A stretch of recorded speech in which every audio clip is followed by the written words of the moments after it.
Joe Rogan Podcast. Check it out. The Joe Rogan Experience. Train by day, Joe Rogan Podcast by night, all day.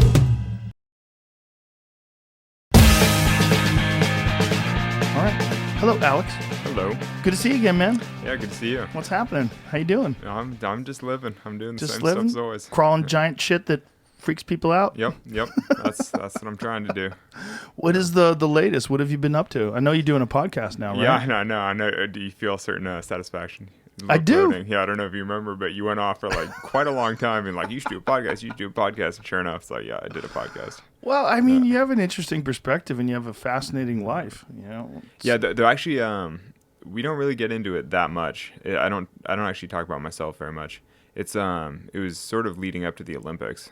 Climbing's in the Olympics this year? No, I did not. Yeah, so climbing's in the Olympics for the first time this summer. And so the podcast was supposed to be sort of a primer leading up to the Olympics. More as here is the state of the sport leading up to this singular moment in climbing. But then the Olympics got canceled last summer, pushed. And so then we decided to sort of go a little deeper in backstory stuff, and so that's the first season that's basically premiered right now. But, So did you record them all in advance? no, it's ongoing. We've done 10 of them, and now we're gonna do the ones leading up to the Olympics, like over the next 4 months or whatever. So you've got kind of a structure planned out, though. Yeah. The idea is that we wanted to. Well, I mean, as you can imagine, climbing is a very broad sport. Starting from sort of classical alpinism in the Alps and like mountain climbing, now to Olympic climbing, where the people who win the Olympics this summer, most of them are super young, and they're basically like gym kids, sort of like gymnasts who just train indoors nonstop. And so the podcast is sort of an exploration of this spectrum of full adventure to full athleticism, and like where climbing has moved in between. You see what I'm saying? Mm-hmm. Like it's I don't know, because when I grew up I was one of the first climbers in America to sort of grow up climbing in a climbing gym, and so that's part of the reason I wound up as a professional climber, is I sort of had access to better training facilities than like the generation before me.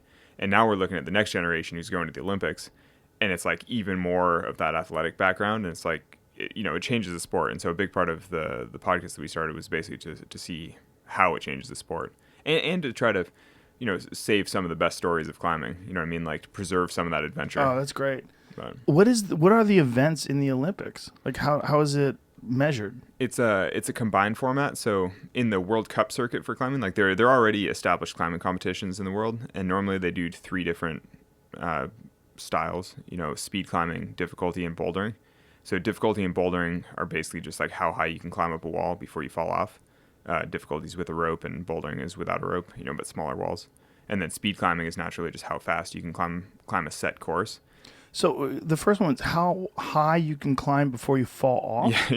Yeah, basically. Really? So you're climbing with a rope, and you're Okay. climbing, say, a 15-meter wall, say up to like a 50-foot wall, and they set a very, very difficult course, and then everybody basically falls as they get higher. Really? Because Yeah. it just gets to a point where no one You can just complete get it? pumped out of your gourd, yeah.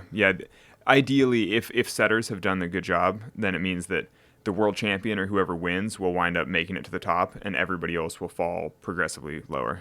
And the world champion, if he does make it to the top, clearly someone else is going to come along that's maybe a little bit better than him in the future. Yeah, And so then they're going to make it more difficult. exactly. They set different routes for every competition. Okay. And how does a route get established? Does it get established by someone like yourself who understands the difficulty levels? Yeah. Like, how does it? Yeah, so they're professional route setters that do that, and so they're sort of internationally certified for competitions, and there's a whole art to the route setting, and that's a big part of what we explore in this podcast leading up to the Olympics, is like, who are the international organizing committees that choose these people, and like who makes the route, and like are the routes fair? It's things like that. I mean, the routes they try to be fair, but it's interesting because in a given competition, the route setters are aware of who the competitors are going to be. So like if one of the women is much taller than the rest, they kind of have to bear that in mind a little bit to keep the routes like kind of fair. Oh, they do? I mean, kind of, or at least try, or if they know that you can kind of always guess who's going to make it into finals, let's say like the top 8 climbers in the world. You have like a rough sense of who's going to make finals. And then I think the setters try to differentiate the finalists in some way, like basically find things that separate their strengths and weaknesses. Is it possible that if everyone made it to the top, that they would just go on based on how much time it takes you to get to the top? Like, what would they do then? Yeah. Sometimes they do like a super final. I'm actually not sure what the format is for the Olympics, but they normally do some kind of super final thing where they make a harder route or they change it in some way, and then eventually they count back on time. Or they also count back to semis and qualifiers, like whoever got higher on the previous rounds of the competition. You know, they look back at your cumulative points, Right. basically.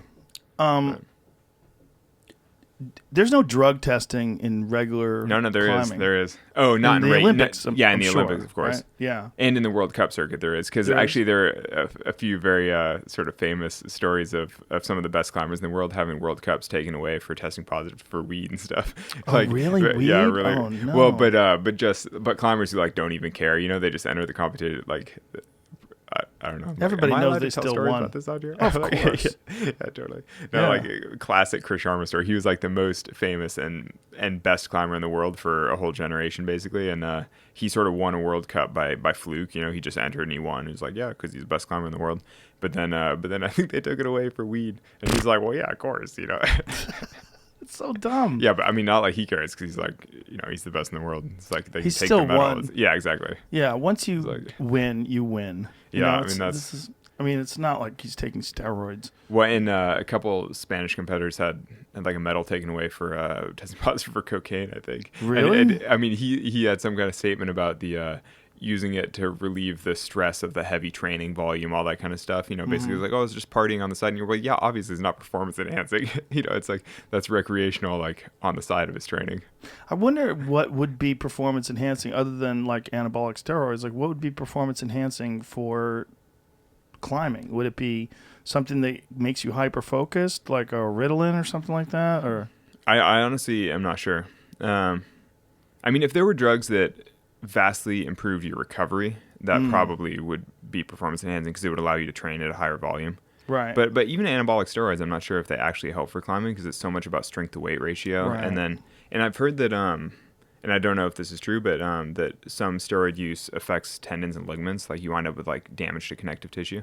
What it does generally, at least I'm not really an expert, but it's been explained to me is the muscle tissue gets too strong for the tendons and the ligaments. And so the idea is that you're growing muscle at a ridiculous rate because you're taking steroids. But generally it's guys who are like power lifters and bodybuilders. I don't think that would apply to climbers because you're not putting on massive amounts of muscle. So the idea is that you're pushing heavier and heavier weights because your muscles is growing at this extraordinary rate, but that your tendons Totally. can't keep up. That same principle, though, is actually a very common problem for beginner climbers. Because, like, if you're an 18-year-old man who gets into climbing in the gym, it's really easy to get stronger biceps, but the connective tissue, like the tendons in your forearms, like basically the tendons that control your fingers that go down your forearm and touch on your elbow, it takes a very long time for those tendons to get stronger. So it's really easy for your muscle to get stronger and then basically pull your tendons off. So okay. it's actually pretty common for sort of beginner climbers to sort of outpace their development, you know, and then injure themselves in different ways. How do you hold someone back? Like, I know you're not like really training climbers, but if you were, how would you hold a young person back? Would you put them on? Is there like an established training protocol for beginners? Yeah, depends. But yeah, there are some now. I mean, if you were really serious about like, I'm young, but I want to be elite, like you would probably do sort of a regimented finger training cycle as you go. Like you know? finger boards? Yeah, exactly. Yeah. You'd be progressively loading your fingers in sort of a systematic way and trying to make sure that you don't exceed, a certain rate. Are there programs like that where Yeah. a young climber can find online? Yeah, there are. There's several. I mean, that's an interesting thing about climbing going to the Olympics is like the sport is changing. You know, there's more knowledge, there's more coaching available, there's more information about it. There are a lot of different training protocols. There are different. Yeah, I mean, there's way more information now than there was, say, when I started 25 years ago. Yeah, people watch videos. My Yeah, friend totally. Whitney Cummings is dating a guy who's into climbing, and he's a climber. And she had it on her Instagram today. She was making fun of him that he's watching videos of girls climbing. She's like, should I be concerned about this? Like, what's going on here? Like in these, climbing sort of competitions. It's so people are watching technique. They're watching like what did this person do wrong, and trying to gather information and learn from it, I guess. Yeah, well, and I think and more, they're just watching the competitions just to see who wins. You know, in the Right. same way that people watch other sports, they're just like, oh, who's the best climber in the world? I mean, that's going to be the appeal of the Olympics. It's going to show, you know, the Yeah. best climber in the world. And I guess also you're really into climbing. You just want to watch people do it too. Right? Yeah, you want It's to see greatness. Yeah, totally. And sure, just like, sure. Yes, see like mastery. anything else. Like people like watching people play chess. Like Well, people, that might be a little more boring because that's pretty slow. But the people who love chess like watching people play chess. Maybe, but I think that there's a dynamicism, like a movement to it. It'd be like watching ballet or something where you're like, oh, this is incredible movement. Right. You know, it's like, Well, I like watching I like watching people play pool, and people have often said like, "Why are you doing that?" Like, what do you? But to me, it's like I like watching it. It's like I play pool, so when I watch pool, I kind of like. I think the same thing would hold with climbing. It's Totally. like you like climbing, so you're watching people climb, and as someone who's really good specifically too, would probably be inspiring, right? yeah, though I think that climbing might have a more elemental appeal than something like pool, let's say. Right. Because anybody can appreciate the athleticism, the movement, and the grace, and sort of the way in which people climb. That's but a with good pool, point. if you don't know the rules, you'd be like, why is that guy why doesn't he just put the ball in the hole? It's so much easier. You know, I mean, like, why is he using that pointy stick? That's stupid. Right, You know what I mean? And Like- with chess, like if you don't understand, Yeah, if you don't know the rules of chess, Yeah. you're just like knock them all off the board and walk away. You know, you're like, dude, yeah, that's true. Climbing is very universal. Like it's like it's got a primal appeal. totally. Yeah. I mean, you know, we were once arboreal. You know, it's like that's where we came from. Yeah, I had a friend of mine had a squirrel expert on his podcast. My friend Steve Ranella, and this squirrel expert was talking about these squirrels climbing, and they apparently squirrels the females only come into estrus for like 6 hours a year. It's like maybe multiple times a year, maybe once or twice a year, but the window Okay. is very small where you can breed with them. So the competition is very fierce, and a lot of times males will throw other males out of trees. So squirrels can fall like 70, 80 feet and just bounce off the ground with no damage. Yeah. So funny you mentioned that. So I actually once walked up to a cliff, like a huge overhanging wall, like this giant, like imagine like an overhanging, like leaning. It's almost like a amphitheater, like a huge thing. Mm-hmm. It's a local sport crag in Sac. And I walked up. We were the only people at the wall, and we looked up, and there was a squirrel attempting to surmount the cliff. Which, you know, you see squirrels run up and down trees and you know, vertical cliffs sometimes, but not like massively overhanging ones. And these are like big basalt blocks, like big overhanging things. Basically, there's no way the squirrel was going to make it. It had like more than 100 feet to go. And we just stood there transfixed, being like, that squirrel's going to die for sure. Like, there's no chance it's going to make it up this cliff. And it was like skittering, you know, it's like holding onto these blocks, and like its feet are all, it's like trying its best. It made it about 20 feet further, and then it fell. And we were like, oh, the squirrel fell off the cliff. And then sure enough, it stuck this, like, there's one tree growing at the base of the cliff, and with like this one little limb sticking out, and the squirrel fell probably 25, 30 feet and then hit like one little twig and basically landed on it and ran into the tree.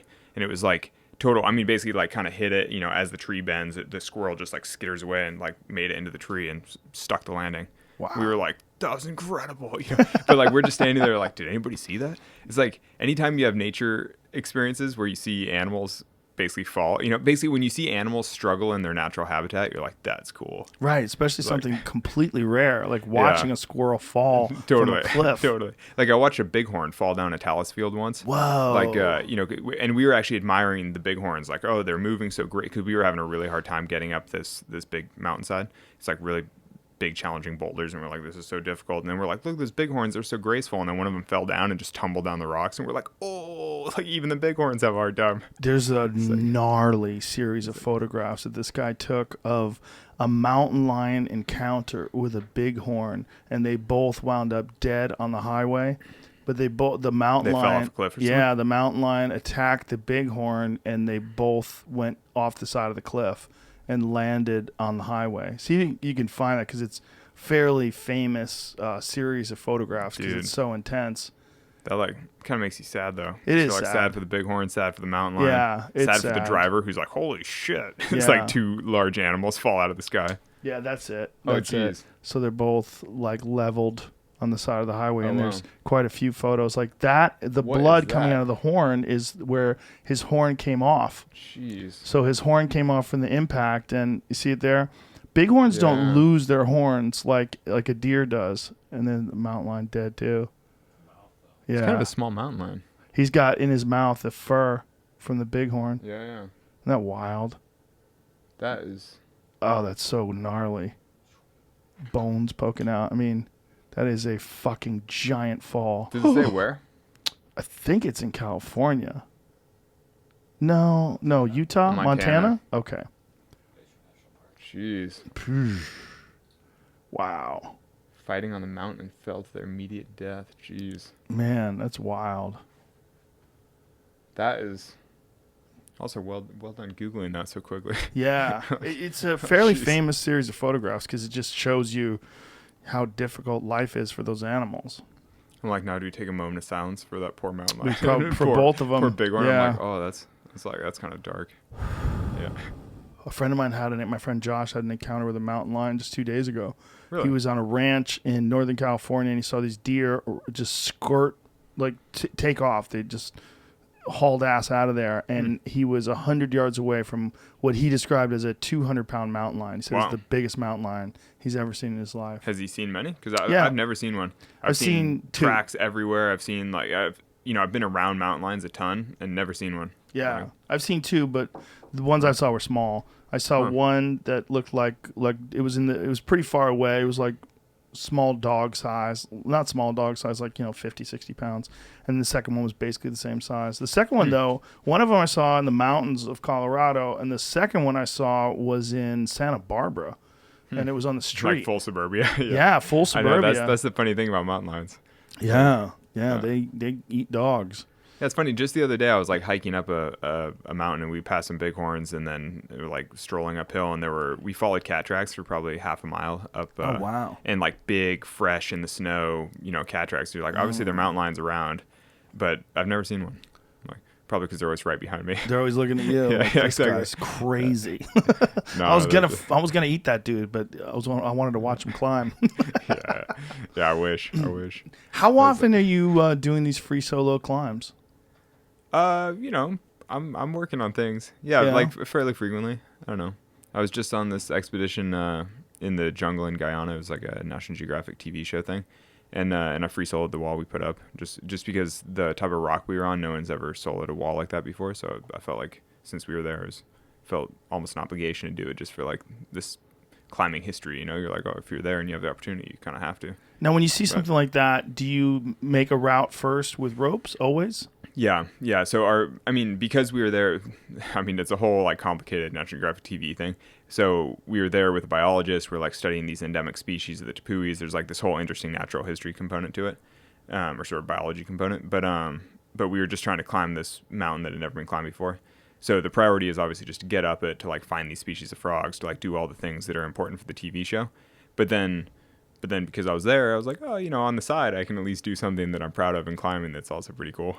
Oh, wow. That's pretty cool. Yeah. So it was like this, like pretty, and it wound up being totally insane climbing, like really cool, like this overhanging wall, 600-700 feet high, like dangling. It was kind of the best style of climbing to solo because it felt secure. Like it's the type of climbing where you feel safe. Like it's very, very good rock. So anything you hold on to, is solid and it's not going to break. And it also lends itself to these sort of striations in the rock where you can like wedge your hand in and like feel really secure. But also it's incredible exposure because it's really steep. Like because you're in the jungle, you can only climb stuff that's overhanging because anything that's like anything else accumulates like water and dirt and winds up with plants all over it. Oh. So like the only stuff that's really climbable is the stuff that is sheltered from the rain so that it doesn't have plants on it. So it's difficult just by nature. Yeah, so it's difficult because you're hanging, and so you're like in these crazy positions where you're dangling from your arms, but you feel safe doing it because the rock's so good and the holds are so good, and you're just like, what a crazy place. It's really cool. But then when you get to the very edge, you have to somehow or other make your way. And that's a bummer, yeah. That seems Yeah. like the most gnarly part of it. It actually probably, in terms of risk, it probably was. The final 20 or 30 feet of like getting onto the top, it's all like rotten soil and loose rocks and like, yeah, it wasn't ideal, but...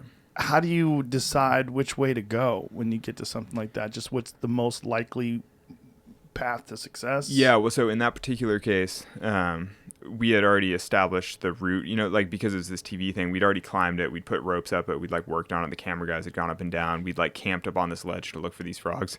We'd like done this whole experience. So for the free solo, I already had a pretty good sense of like how I should tackle that part because, we'd already been sort of living up there a bit. But Wow. yeah.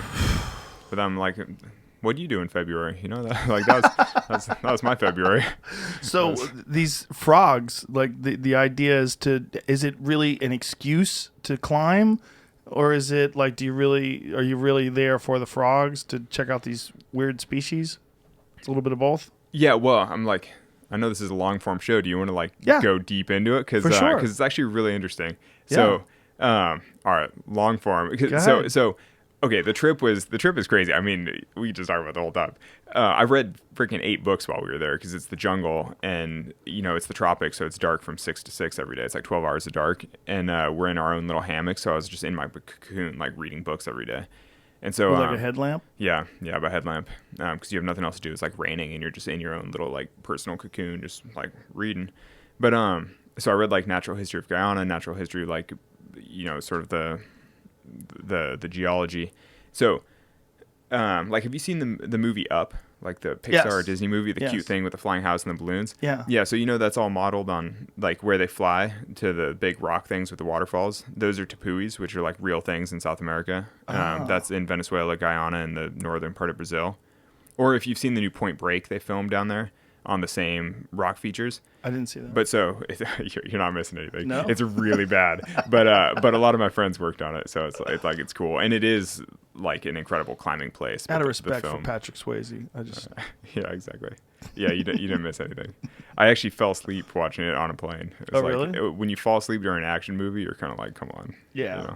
But the climbing in it's cool, anyway, so it's on these things called tepuis, which are like these big quartzitic sandstone walls that stick out of the jungle. And so if you imagine a huge raised area of land that, because it's in the jungle, has been massively eroded by the constant rain over the last 40 million years. So now you wind up with all these like slender sort of towers and mesas. So like, do you know Angel Falls? Like, no. It's one of the biggest waterfalls in the world. Here, like, pull up a picture. Angel Falls is it's like, oh yeah, there we go, dude. That's a Roraima. That's that's what we were climbing next to. Yeah, God, that's so beautiful. So if you could, it looks fake. Yeah, it does look fake. Isn't that crazy? I'm pretty sure that one is Roraima. And if you look to the left of the one you were just on, that we climbed this little wall to the left of it. Can you go back to that one, Jamie? Because like, if I was a dummy, yeah. So that I would picture, think someone built that. Totally. So if you could pan that photo to the left, though obviously you can't because it's not in the frame. We climbed this little mountain to the left. And so this is a really famous peak because the summit of it marks the boundary between Brazil, Venezuela, and Guyana. It's used as like the marker to separate those 3 countries. And so we were climbing this sort of little bastard stepbrother next to it. But with, that peak, though, had never been climbed and was like new to science for the different species of frogs and all that kind of stuff. If you're an explorer and you've stumbled upon that, you would think that was like a structure. Yeah. Like it's so square and flat on the top. And some of them did. Like European explorers that first came into the region had all kinds of names, like the White Cathedral and things like that. Like that tower. They're just a bunch of... Wow, look at that one. Click on the one your cursor's on, Jamie. That's so Oh, wild. actually, you see on the left side of that, there's like the hint of a little thing in the distance. That I'm pretty sure that's the thing we were climbing. The thing to the left that's like just starting to appear out of the clouds. Right there. Yeah, I'm pretty sure that's the peak that we climbed. God, it's so beautiful. Yeah, it's crazy. Except, to be fair, the sun only comes out so we were there in the dry season and it rained like 8 hours a day and we were in the clouds nonstop. It was totally grim. And that's the dry season. Yeah, and so you see these pictures where you're like, it's so beautiful, and you're like, yeah, for 30 minutes a day, and the rest of the time you're just in the water, getting worked. That's so wild, man. Like, really, if I stumbled upon that, I would think someone built that. Yeah, no, it's totally incredible. What is the So I didn't even get to the cool part of this. Oh, it was you're asking about the geology. Yeah, like how does something like that form? It's so strange. Yeah, so that's the stuff I was reading while we were there. So it's like this huge bed of sandstone, which then gets metamorphosed, like compressed into quartzite, so like really, really hard sandstone. And then, the Andes. So you have Gondwana, like one of the megacontinents that predates Pangea, I think. Really? If you imagine all the continents on Earth were once sort of combined. So South America and Africa, fit together at the Horn. Mm-hmm. And so this rock is most similar to rock in parts of Africa, actually.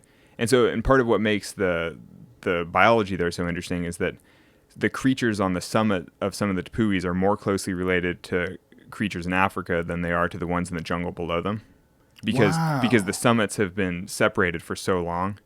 You see what I'm saying? Like, yes. Because the top of those islands, basically, they've been separated from the jungle below for so long that they more closely resemble where they came from in Africa than the creatures that live in the rainforest below.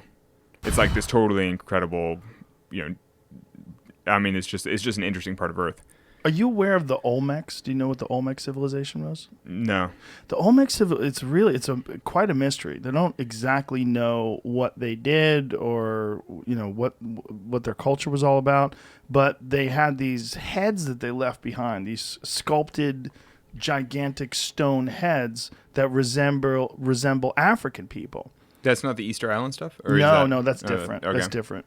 This is the Olmecs. Oh, wow. Where were the Olmecs? In South Mexico. America. Oh, yeah, it says Olmecs. Yeah, Mexico. South America, Mexico, Central America. And there's a lot of them. And these images are very African-looking faces. And they don't really know what the history of them were. Huh. And they think some of them existed in the neighborhood of 6,000 years ago. But when you're looking at stone, it's hard because they carbon date the stuff that's around the stone as they unearth it. But that doesn't really necessarily give them an accurate sense of when it was constructed. It just gives an accurate sense of how the sediment of where eventually it's around. covers it. Totally. Yeah. So the stuff in Guyana though is look at that face. On totally different scale. Like the stuff that I'm talking about, I think the tepuis have been eroded away, like isolated for 40 million years or something, which far predates humans. And then I think the rock itself is like 1.5 billion years old. It's like ancient. It's an incredible rock. It's really cool. It's just so wild the way it formed, the look. Yeah, it's funny because I mean, you saw the pictures. It looks like islands, and early explorers thought that they must be islands or something. But it's actually just the eroded remnants of what was once like a giant, elevated plateau. Oh yeah, totally. So this is what the summits look like. Wow. I have a bunch of photos like that on my phone. It's just like scrappy little iPhone pics of like here we are on this crazy, because you're like in the clouds, you're in the mist. It's like kind of grim, and it's raining. But then the summit is like this totally wild. So like all those plants are incredibly well adapted to this harsh environment, and they're really high rates of carnivory, like plants that eat things, because there's basically no soil. One of the books I read said that described it as a rain desert. Like you think of a desert normally as having lots of soil but no water, and there you have infinite water but no soil because it's a stone surface that's getting rained on so much that it washes all the soil away.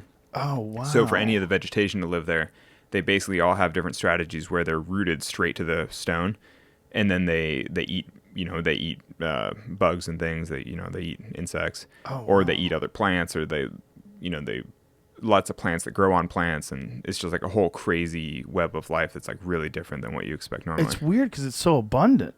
Yeah, it's an unusual form of life, but it's everywhere. Yeah, that's so rich and green. Like you'd have. Yeah, though actually, I bet if in that photo, if you'd pan the photo a bit to the side, there'd be like big expanses of bare rock. Because the summits, like they're little pastures and things. It's almost like alpine meadows if you go into the mountains in the northern hemisphere. There'll be like high tundras and things where it's like it feels really lush, but then there's also a lot of exposed rock. Because when the sun comes out, you're at 7,000 to 9,000 feet in the tropics, so it's really intense UV exposure and it dries things out instantly. So it's really hard climatic conditions for life. Wow, that's wild. Yeah. And so these organisms, these creatures that live up there, they're closely resembling creatures that live in Africa. And so that was part of what you were studying. Yeah, so we were with this biologist who was trying to do an elevational transect of the river basin that we were in. So basically starting from the rainforest where the frogs are pretty well known, and then going up through the cloud forest, which is kind of as you gain elevation to the actual wall. And then the species all change as you gain elevation, which is kind of normal. And then the things on the summit of the tepuis, on the summit of the stone island, are completely different again. And so he was basically doing research on how the different species, basically what the deal is. And it's really difficult to get there too, right? Yeah. It took a very long time to walk through the jungle to get there, and then no one had ever been to this wall before, so cutting a trail up to the wall was totally insane. And then it was crazy. And you guys are sleeping in hammocks, so do you have like some sort of canopy above the hammock? Like, how do you have it set up? Yeah, just a little hammock and then a little rainfly, just like a tarp above it. Oh, wow. But it was pretty. It took me a while to sort of dial in my scene. I was basically sleeping in a puddle for a lot of the time. Yeah, and I'm sure your books were soaking wet too, right? No, 'Cause the air everything's is in your wet. little dry bag. Yeah, well, that's true. But you keep your stuff in your dry bags and Okay. keep it all organized. But it Yeah. is true that like your clothing once it got wet is just wet. Just wet. Yeah, Yeah, just I sleeping mean it bag's dries on your wet. body, but Yeah. yeah. So I was in all synthetic clothing and synthetic sleeping bags, so I was warm enough. But then you're just laying in a puddle, like a little puddle of water, because the bottom of the hammock, it all Right. sags to the bottom, so it's all just pooling. And you're sort of like, oh, man. It's Does like- the synthetic stuff act like merino wool acts? Like, do they have that dialed in where even when you're wet, you can it's still stay warm. warm? Yeah, exactly. Yeah. Yeah, it maintains all the insulation without, even when it's wet. What company do you use for that stuff? The North Face. Okay. I've been sponsored by the North Face for a long time. Well, they're but- really dialed in with Yeah. that shit, right? Yeah, but all synthetic clothing, like, I mean, it's all good. When it comes to like mountaineering, hiking yeah. stuff. Yeah. So this trip, how long were you there for? We were there a month, Wow. or like 4 weeks, A and month. it took us sleeping like in a hammock yeah. in the rain. yeah, I know, totally. But your guys used to living out of a van, so you I kind know, of but a rough it van- a little bit. But a van is like a small little apartment. It's actually Right. pretty comfortable. You're dry. You're cooking for yourself. It's Yeah. pretty good scene in the van. The hammock was a little more grim. What were you guys eating out there? Did you have to bring a month's worth of food? No, so we had local sort of logistical support. So like an outfitter in Guyana had hired a bunch of Amerindian porters, so the local indigenous folks, like basically all the men from this last village that we hiked out of, like all hiked into the jungle with us and helped carry things for the team and the film crew and everything. Oh, wow. But so the logistical sort of operator in country had, provided rations for the trip. But it was basically just top ramen for the whole trip. Oh, So really? dude, the hike out was so grim. They'd cook like a bucket of maybe 20 packs of top ramen, and we'd get ramen, and then whatever was left over they'd save, and then in the morning they'd reheat, and we'd get ramen for breakfast. And you're just like, oh man, top ramen for breakfast and What and about dinner. protein? They had some little freeze dried. I mean, we just didn't have. We brought a bunch of snacks. And I'm normally a vegetarian, but on that trip I was eating like salmon jerky and just whatever like team snacks that we'd brought. Mm-hmm. But yeah, I mean, when we were at the wall, so that kind of logistical support was when we were trekking through the jungle both ways. But when we got to the wall, you couldn't really establish a camp because we were like right on the side of a cliff, and so we were all just kind of dangling on the side of the cliff. Oh, and that's so we were taking care of ourselves fucked. more. Yeah, but so then we were eating trail mix for basically breakfast and lunch, and then a couple bars, things like that, like energy bars. And then having freeze-dried dinners at night, and that was just like our whole scene. Basically, we did like a week or 10 days of just kind of like trail mix and bars, and it was kind of a grim. We were like, oh, really, What was really it like to hurting get- for a salad or something. Get out of there and have real food. Well, so funny enough, I made it back to Georgetown, the capital, and we were staying in like the nice hotel in Georgetown or whatever. And I got the worst food poisoning of my life in town. I was kind of like, oh, man. How ironic. Yeah. But when I got home, I was like, oh, sweet, like crunchy vegetables and things, Yeah. like it's so nice. In a hot shower. Yeah. Dude. The camping off the cliff thing, that is the one that freaks me out the most when I watch those images or see videos of people that are climbing that Mhm. pause in the middle of the face and set up a camp, and they have like a little hammock thing. It's pretty cozy. You should how try. dare you. No, honestly, you're always so tired anyway. You're just like, oh, at least I get to lay down and relax. It's like, so, I mean, it's nice. But you don't freak out in the middle of the night and just think, oh my God, I'm dangling off the side of a fucking cliff 1,000 feet in the air. At a certain point, you're just like, if you fall, you just relax. It's like, I mean, you sort of commit to it at the get. It's like when you go to sleep, you're totally committing to like, all right, this all had better work. This is better hold. Right. And if you actually think that you're in danger, then you keep a backup line. You keep, you stay tied into other things, stuff like that. But sometimes you don't. Well, so like where we were at the base of the wall was Yeah. like pretty solid. But the thing is, the base of the wall, it's not like flat ground comes up to a cliff. It's like a steep talus field where all the chunks of the cliff that have fallen off over the years. Mm-hmm. And then that steep talus gets overgrown with like bushes and shrubs and like roots and things. And then bromeliads, like all these crazy plants that just kind of stick together. So we were camping on this like really steep hillside, but technically there were plants. So like my hammock was strung between two trees, but they were like pretty scrappy little trees. And you are kind of like, if the whole thing fell off the cliff, you'd be like, but it seems unlikely to happen because you're kind of like realistically the load that your hammock's putting on the tree is a lot less than the load that the wind does, when it's storming or something. So you're kind of like, I think it's fine. And you just sort of evaluate the risk, Oh, no, that is not what we had going on. Oh, boy. It's gnarly. Let's describe it for the people that are just listening. We're looking at what looks like a greenhouse that's fucking just hanging off the side of a cliff. It's a hotel. This is like that's What? like a Swiss glamping option or something. $1,000 hotel room Oh, wow. dangling from the side of a Peruvian mountain. No, but that is like, Oh, Christ. that's like strictly for an Instagram influencer type shit. That's for assholes. Yeah, no, I'm not into that. Thank you. Good. You and I are on the same page. I love it. The thing is, That looks like the death. thing for me, I find that very contrived because it's like, if you're gonna stay in a hotel, stay in a hotel. Right. Like have Thank running you. food and like Yeah, like what are where you do you get doing? your running water in there? It's Exactly. like I don't know. But the thing is, when you have to stay on the side of a cliff, then you do it in the nicest way you can. There's a hotel, I think it's in Iceland, that's constructed entirely of ice, and people go there to just to say they were there. What Like, is Iceland? So I mean, isn't the whole society made of ice? So, It seems like it should be, but it's not. Iceland's like more green, and Greenland's more ice, right? Yeah. So there's this. It's a luxury hotel, and when you go inside of it, the entire hotel is. Who do we know that went in there, Jamie? Was it a guest? Or did I talk to somebody But about that it? says it's in Sweden. That was in Sweden. Maybe Might I'm be a wrong. couple of them. Maybe there's more than one of them. Maybe I just fucked it up. There's 5 ice hotels in Scandinavia. Oh wow, There's- really? There's a top 5, so there's more than that. There's no chance I'd stay in it. What? No, I shouldn't say that. I might You stay in would an ice do hotel. it. Yeah, How dare you? totally. On the one hand, I'm like, that's dumb. On the other hand, if I saw it, I'd be like, that's incredible. Yeah, the sleeping inside of it's gotta suck. Would be really well insulated. I mean, just like an igloo. I guess, but still, it would suck. What Like, do you- what if you have to pee in the comfort? middle of the night? You get up and, yeah, you're sleeping on a. Dude, have you never block of camped on ice. snow? Camping in snow is amazing because if you have to pee, you just pee, and your pee burrows its own little tunnel straight down into the snow. It's like I did an expedition in Antarctica, and you basically, like, I was peeing out the same back flap of my tent every night, and your little pee tunnel just gets like Deeper and deeper. I think it went to the center of the earth by the end of the trip. It's like going just deeper and deeper into the glacier, and you're like, it just goes forever. Yeah, I've camped in cold climates before. It's not comfortable. It's not nice. Oh, if you have a good sleeping bag and good pad, and it's pretty cozy. You're just like- used to things that are less comfortable than most, I think. Perhaps Cozy in your Perhaps. perspective, but Yeah. I get it. Yeah. Yeah. But this ice hotel, my friend who stayed, I can't remember who told me they stayed in it.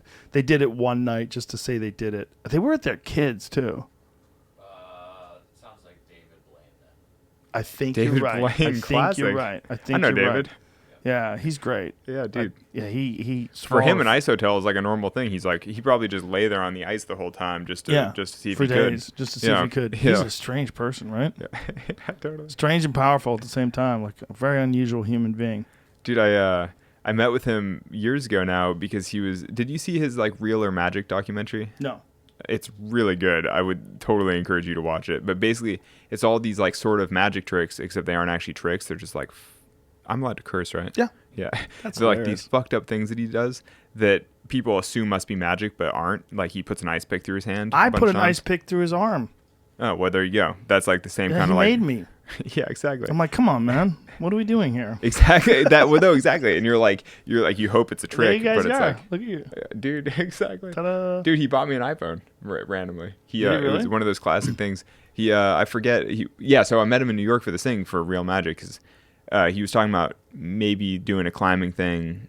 And I was totally into teaching him how to climb the outside of a building, basically, because it's one of those things that people would assume there's a trick to it, but in some ways it's actually easier just to learn how to do it well enough that you can just do it rather than do a trick.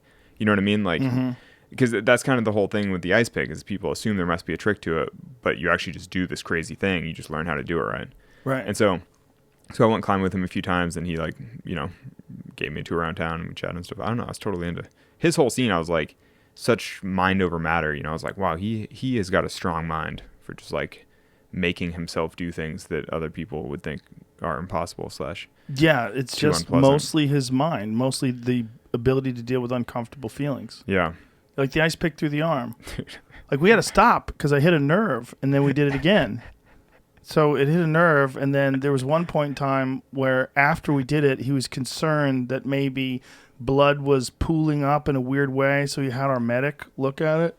So we stopped twice, right? We stopped once, and I put it back in again, and then we go all the way through, and then after it came out, we had to stop again, and then one of our guys had to look at it because it was just bleeding in a weird way. He was worried that it was creating a hematoma, and it could be...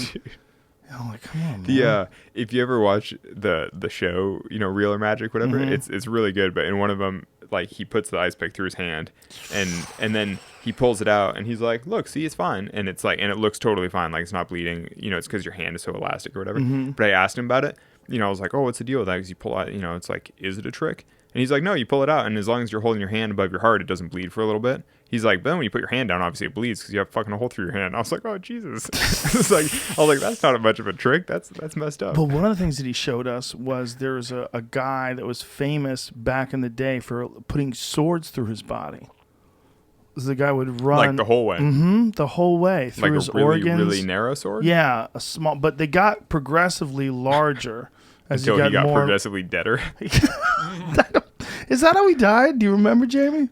I feel like that's how it ended up going. He got cocky. Yes, he got cocky. Dude. I think. Or he sneezed halfway through and just like lacerated. Eventually made his way to like a broadsword size. It was really weird to see, though, because there's video of this guy. And there's photos. Video? Is there video? I got video of it. There's video? Yeah, this guy slid like right through his organs. Oh, jeez. Yeah. So look at this. Oh, jeez. I mean, they just puncture his lung with a fucking sword. I mean, this is not a trick. This is when you watch action movies and people get shot or stabbed a bunch of times, and you're like, that's so unrealistic. He'd be dead. Like when you watch John Wick, and he gets shot like 27 times. You're like, apparently people can actually take quite a beating and just keep going. Or they can get one small. Look at they're going right through his fucking. Dude. Yeah, Oh my Jesus right through his organs. Christ. And look how he just sits there. And I guess who's this doctor who's like good enough to poke a sword straight through him? He's not really a doctor. Well, but he must be he'd be an incredible. Maybe he works in a deli. Like What a year really is really this, good Jamie? like meat Does it chopper. say what year this is? 47. What are the things on his forearms, by the way? Oh, now he's going into an X-ray machine to make sure that. So this guy had scars all over his body from the times that he did this. Dude. Yeah, yikes! That's a fucking fairly thick blade, like definitely bigger than a pencil. That. Look at the doctor's examining it. Looks good, and now he's going to eat. Except it's all going to fall out the hole. Yeah, it's going to score it out. That's a hard-looking man. Imagine having a conversation with that dude. I bet he has a very weird way of looking at things. Dude. He died at 36. That guy looked. Oh, well, there you go. He That guy looked like didn't he was look 50 36. already. He looks Full really of holes. I wonder how painful that is. I mean, it's got to be pretty Painful as painful. fuck. Yeah, you would There's- assume. How could it not Yeah, be? yeah, You know? I mean, yeah. fucking piercing your ear is painful. I've never pierced my ear. Too afraid. That's hilarious. You're too afraid to No, pierce your ear. Well, no, I just don't want a hole in my ear. So did he die from that, Jamie? I'm double checking on how he died. Yeah. You need like a team of researchers that you're just like pulling up, checking facts. I on know. this It's stuff. all Jamie one-handed Googling. Yeah. Like a wizard. He moved to Switzerland and was granted a license to perform without the ability to speak to the public. I don't know. That sounds strange. A Yes. license to perform without the ability to... Oh, maybe like if you performed, you had to talk to people? Like, they had mimes back then, though, no? Maybe you had to break character? I don't know. Or It was they get weird. mad at you? But that seems like, so maybe he couldn't say it. He was like, ow, it hurts. And they're like, shh. I don't know. Like, this is Well, so silly to even have a to thing be like fair, that. the act is less inspiring if the guy screams in pain the whole time, because then nobody True. wants to watch. Right, yeah. I mean, if the same guy doing the same thing, screaming like he's being tortured, that would be sick. I mean, it'd be the same for David Blaine. Like when you Yeah. watch the David stuff, it's like if you were putting an ice pick through his arm and he was just like if he was just sobbing the whole time, you'd be like, I don't want to watch this. I wouldn't do it. It's I'd like I'd stop. It says in 1948 he was alleged he was instructed by voices to eat a steel needle, and 2 days later, it was surgically removed. I don't know. I think he got cocky. It's fair to say that he might have some Very weird things confusing. going on. Yeah. Yeah, he was probably trying to kill himself and couldn't believe he kept surviving. Yeah, he was laying on a bed. I guess they didn't know he was dead, and then they finally got a doctor to check him. Turns out he'd already been dead for a day. Yeah, it sounds a little. Jesus Christ. We need like 3 more research interns like Googling his whole scene as fast as they can because they're like, wait, none of that makes any sense. And this was because of swallowing a needle. Mm-hmm. He said he thought he had guardian angels. He said he was telepathic. He could heal people. Yeah. Well, he didn't heal himself very well. Or maybe he did. That's how he survived so many, being impaled so many times. I guess you can just do it, though. It can be done, because they're fairly small holes, although they do go through the length of your entire body. Just think you'd get infected. I think that's part of what that video was him proving to doctors that it wasn't all fake. And that's because that's what it says. He proved to Zurich doctors that his act wasn't based on fakery. I don't know. Why do I get so uncomfortable just talking about this? I'm breathing heavy. I'm like, oof. Maybe you need to practice a little bit. You have somebody start putting needles through like little parts of your arm, like there's just something weird about people that are willingly hurting themselves and causing themselves pain. No, I kind of agree with that. I do find it slightly. But David, very well adjusted man, it seems. Very well adjusted. Very friendly, super like, nice friendly guy. And his card tricks are legitimately mind blowing. Dude, so fun fact about his card tricks. I don't know if he took me to lunch once and like did a whole thing of card tricks, and I was totally. I love Magic and I think it's cool, and I like obviously they're all tricks, but I was like, this is incredible. The execution's incredible. I was totally into it. I was super impressed. And then at the time I was dating this girl in New York really briefly, and a couple days later we all went to the climbing gym together because like I said, I was kind of encouraging him to like do some climbing thing, and then we went to lunch again, and he basically did the same set of card tricks for this girl that I was dating, but having already climbed for like an hour or two. And it was funny because his execution in the card tricks was noticeably worse for me. I could tell that he was like doing all his tricks worse once his arms were like totally wrecked from climbing for 2 hours. Like basically his fingers and his forearms were totally wrecked. And that actually made me appreciate how difficult the tricks are even more. Because I was like, oh, wow, like if your fingertips hurt and your muscles are wrecked and it's hard for you to hold your arms steady, then it's like very hard to fan the deck, evenly and to like pick cards properly. And it made me appreciate just how much skill is involved in what he was doing. I was like, oh, dude, it's pretty cool. Basically to see somebody do something at their peak and then when they're also totally wrecked, and then to see kind of the overlap, you're like, oh, this is actually quite hard. Like what he's doing is a challenge, You know what it's like? He's got the fine motor skills that we have for tying our own shoes. Totally, but for a deck of cards. Yeah. Yeah, when he can just cut to the 27th card or whatever, right. And he's like, let me just cut this deck. And he's like, oh, there's card number 24. And you're he like, really what? Can do that. Yeah, he's when done he's in it practice. So many times that he has that. That, because there is that feeling that you have when you tie your shoe where your hands just communicate so fluidly. That's like what people strive for in jiu-jitsu. In jiu-jitsu, you strive, like that's actually what my coach, Eddie Bravo, he uses that as an example. That when you tie your shoe, you don't think about tying your shoe, you just tie your shoe. Mm-hmm. And in a certain situation, you'll flow into a technique. Like a technique will happen, and it'll happen, and because your repetitions, you've hit them so many times, it'll just be so fluid. And so for David, it's got to be like that, but with like the very tips of his fingers. I know. For somebody like me with very callous. I can't even imagine feeling anything that well. Like honestly, decks of cards, I just like crumple them all together. I'm just shove them. Like, is it shuffled? Like I can't even manipulate them that well. Yeah, I would imagine, right? Like your hands have to be like super rough, right?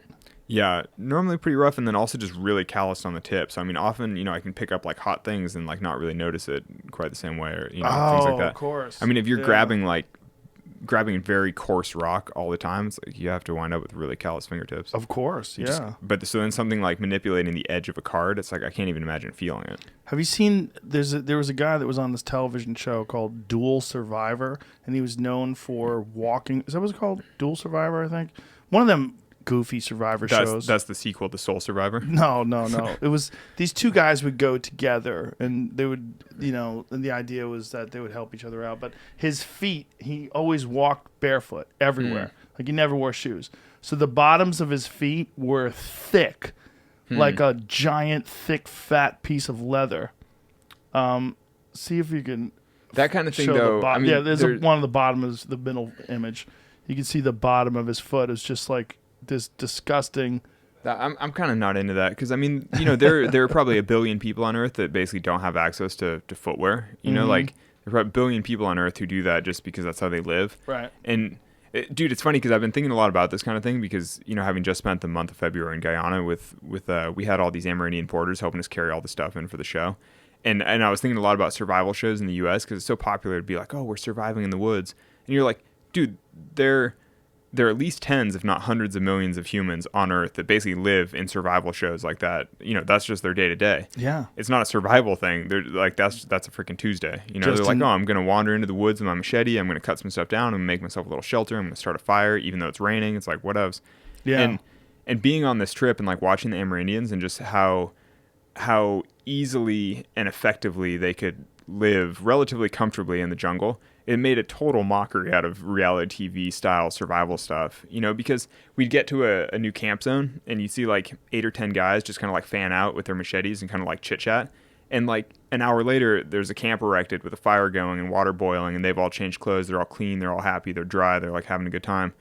And you're like, they just made a village, you know, with just a machete and like, it's totally insane. Yeah. You know, and then you watch survival shows where it's like, he will now do such and such. And you're like, come on. Like somebody doing that for show is just so different than people doing that literally every single day for their life. You know? Right. Well, at least like Survivor Man used to actually do it. But then there was the other guy. What was the other guy's name? The other guy who was the other show. The guy who was the British handsome fellow who's in Bear Grylls. Yeah, Bear Grylls. What's his show called?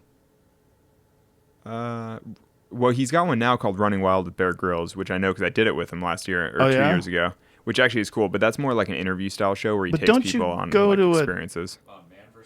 Oh yeah, Man vs. Wild. Is that what it is? That was his original. But the thing about him was like people got mad because they found out he would go to a hotel at night. No. So that was a different thing. So I actually talked to him a bit about it while we did the thing. Mm-hmm. So originally he was just doing the full, and I think maybe his show predated the Survivor Man thing. No, it didn't. I think it may have. No, it definitely didn't. I'll tell you why I know. Sure? Because Les Stroud is a friend of mine, and he's been on the show. And the reason this show with Bear Grylls was created is because Les wouldn't fake things. Les refused to go. They wanted to do things to set things up for him to make it look like it was more difficult than it is, and he didn't want to do any of that. He filmed everything himself. The entire Survivor Man show. What network is Survivor Man? I don't remember. Oh, yeah, okay. But it was the same people that were producing it. They go, well, we'll show you, and then they went and did this other show, and then he got busted for sleeping in hotels. Well, so the way Bear Grylls tells it is more that the first several seasons of the show was basically like surviving, where it's like everybody's just out in the bush, like doing the hard thing, and it's kind of grim. And then basically said over time, you just realize that the show is as well received either way. Like basically people enjoy the entertainment of the show regardless. And he's like, you don't need the whole crew to suffer. You don't need to suffer. Like nobody needs to be out there like getting worked and wherever for 9 days when you can make a good show in 2. That sounds like what I would say if I got busted sleeping in hotels. Well, and so anyway, but now his new show though basically has just taken a different track because ultimately the what's the thing, Running Wild Burger, the thing he does now is basically just take other people out and like have an experience with them, and it's basically just a format for interviewing like interesting people. Oh, okay. Which, just a wild environment. Yeah, so it's like taking like he took Obama out into like a reserve in Alaska, you know, to like a wild places or something. Imagine if he took Obama somewhere and Obama got killed by a bear. Dude, well, I think there were Secret Service snipers like ready to shoot a grizzly. Really? You know? Yeah, I think so. Wow. But that's a pretty cool gig. And once you leave, you get Secret Service protection for life. But do you want that? Do you want people following you around with a gun everywhere and like a walkie and stuff, like at all constantly. times? Like, yeah, but that's the problem is that people legitimately want to kill you. Yeah, totally. That's Secret Service is there. Yeah, that's the real bummer. Yeah, do you want to have a lot of people that want to kill you your whole life? That sucks. Yeah, the thing, I understand what you're saying though about that guy walking around barefoot, but I think he's like a serious survivor guy, and I think in his eyes, you don't want to depend on shoes. So he's developed his feet to the point where he could walk on hot rocks and walk everywhere. Yeah, the thing is though that people who actually don't have shoes all want shoes. You know what I mean? Like that's not necessarily. Mostly though. I mean, that's the thing is like all this like survivory stuff, you know, it's like when you go into like indigenous villages in the Amazon, like they want refrigeration, they want electricity, they want DirecTV. Like actually this village we were in, the guy was like, I want DirecTV. And we were kind of like, well, you need power first, you know, and like you need connectivity in some way. Like, you know, you need any kind of infrastructure, but it's like people want solid wooden floors. They want, they want medicine. I mean, communication for, there's so much. I just think it's a little weird to like celebrate the survivory stuff where it's like, oh, you should toughen yourself up and get back to nature. And you're like, yeah, that's cool. But the vast majority of people that live that way are like actively seeking a slightly more comfortable and slightly more secure lifestyle. Yeah, I totally understand what you're saying. But my friend Steve Rinella spent some time with an indigenous tribe in South America when he filmed his show Meat Eater. And they actually, they either offered them shoes or let them try on shoes, and they didn't want them. And these guys, it's the weirdest shit ever. Have you seen what happens when someone grows up living and walking in the forest barefoot? Their feet splay out like a hand. Mm-hmm. Have you seen it? Or just like, I know what you're talking about. See if you can find, I forget the name of the tribe. It's escaping me. But they live deep in the jungles of South America, and he spent a bunch of time with them hunting and fishing, and they eat a lot of monkeys, which is really crazy. Like they cooked and ate a monkey on the show, and that's like their preferred food. They actually enjoy monkeys, and they eat all these other birds and whatever creatures they can find. They do a lot of fishing, and they do a lot of bow and arrow fishing. But, the folks we were with were doing the same thing, and they had different arrows for shooting fish versus shooting game. Right. And I was like, oh, that's so interesting. There's like these barbed things for fish, and I was like, I'd never even thought about shooting fish before. I was like, oh, this is cool. This is what their feet develop and start looking like. Yeah. I don't know. Like, I feel like that might be an unusual photo. No, there's a bunch of them like that. And this is what Rinella described. This is what he described to me, and then we started finding photos of these when he was on the show talking about it. We went and looked at them. Are those from him? Because I see you have... Sort of. I'm like, are you sure that... That's not from his page. I tried to find something like that, but that's what we've looked at every time. I was like, because those feet look like they just have some vitamin deficiency type like weird bone thing going on, Like, I don't think it's that. I think it's from actively gripping the ground. Like that, how your hands sort of splay out. Yeah, totally, from grabbing. We're so used to our toes being in shoes in a, what you would call like a cast. But the way there's a lot of different feet of different humans that live like that, walking around barefoot. That you could see that splay out like that. Yeah. No, our porters were mostly wearing like Wellington like boots, like rubber boots. And then there were a handful that were just barefoot, and you'd be like, oh, dude, we're like 5 days from a village in the middle of nowhere, and you're just like trekking barefoot through the mud. Though the jungle is actually a more hospitable environment for going barefoot than a lot of places. Because it's soft. Yeah, because it's like kind of muddy and like, I mean, there are like thorny things, but it's not the desert. It's not like sharp rocks and cactuses and things. And so this show, is it aired? This show? No, it'll be in the fall, I think. And so you're there for a month filming this? How many episodes is it going to be? No, it's just one episode. Wow. Yeah. That's crazy. Yes. I mean, it's not like my show. I was just there to climb this wall. I mean, what to me, it's... What is the show called? I think it's Nat Geo Explorer. I think Explorer is like the series. Mm-hmm. We'll see. But no, I was just there as a climber to climb this new wall, and just because, on a personal level, it's like an incredible life experience to have a trip like that put together where you get to go somewhere totally wild, learn about an incredible place, like, climb on new rock. It's cool. It sounds amazing. It sounds pretty wild to see. I can't wait to watch it. Honestly, my last couple of years, I had like the whole crazy free solo film tour, which was like a year of crazy travel and work. And then a year of COVID, which is also, really different with like no expeditions, no travel. Mm-hmm. And so I hadn't really done like a overseas climbing expedition in that way in a couple of years. And it felt good to get back to just to remember that, there are hundreds of millions of humans on Earth that live in completely different ways that it's hard to even remember if you're not reminded of it from time to time. Right. Yeah. Yeah. I understand your distaste for people that are kind of posing too. Yeah, it's not distaste for posing. I hate glamorizing.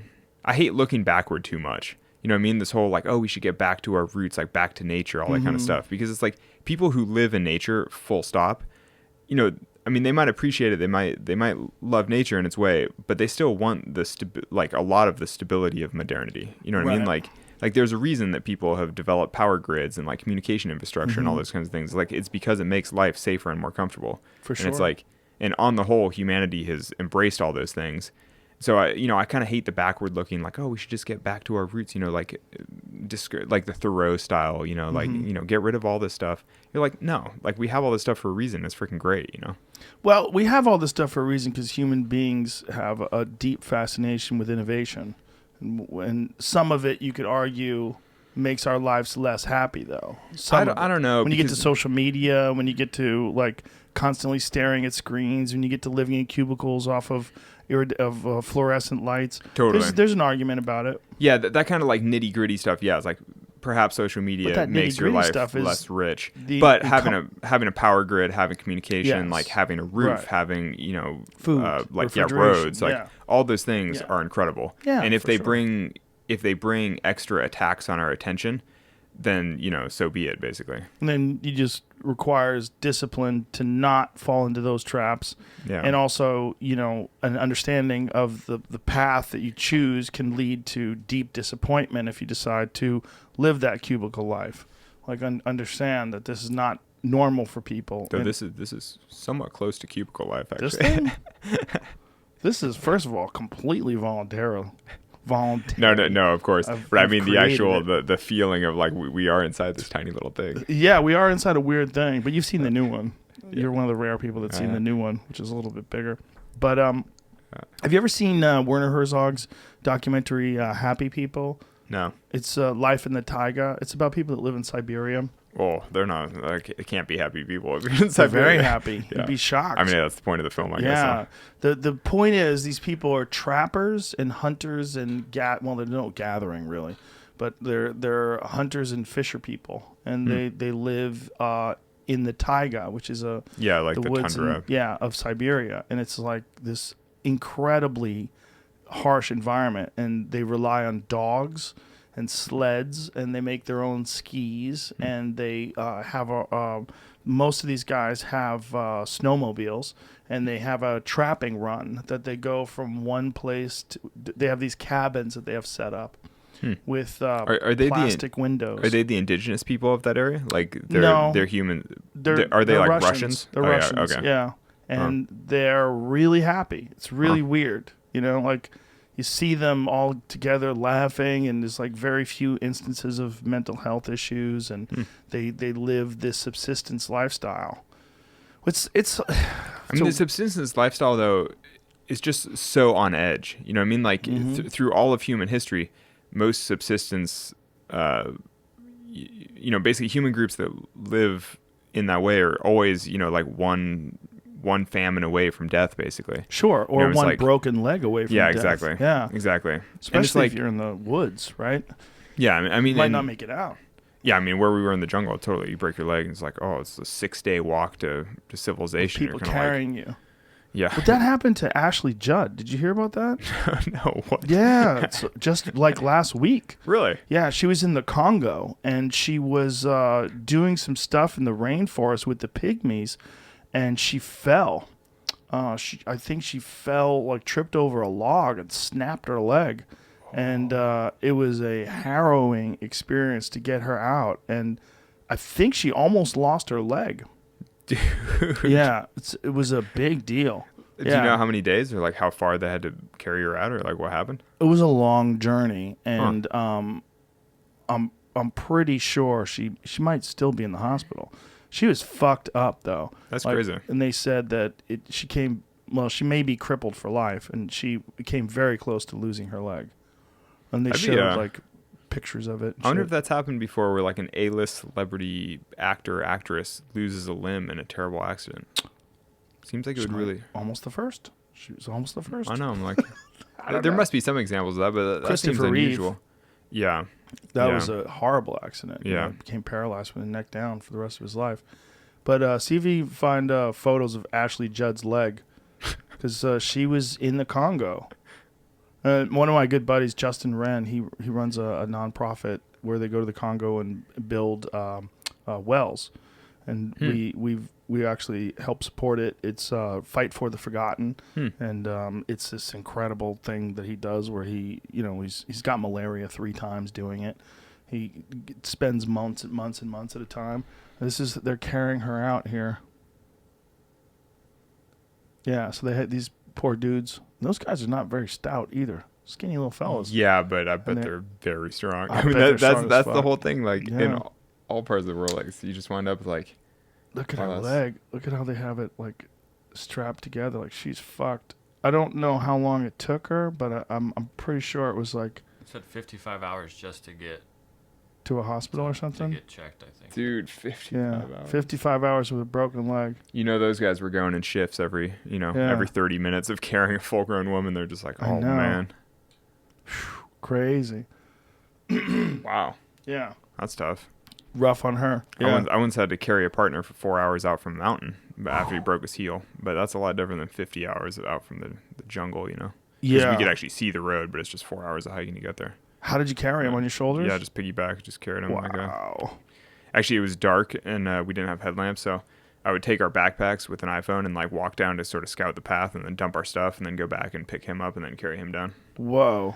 Took a long time. So you had to go like little stops. Yeah. and pick Yeah, up but and the go thing is, forward. realistically, it was really difficult terrain. A couple thousand feet of like vertical loss down this mountainside, like crazy rocky and stuff. It wouldn't So, be. Was the environment really cold? Would it be easier to it leave was- him there and come back? It was really cold, but also, I mean, but he would have just had to come out eventually. You know what I mean? Like, yeah, we could have Right. left him till morning, but then we both just be like cold and tired and still have to do the same thing. You know, it's better Right. just to like do it in the dark and get down eventually.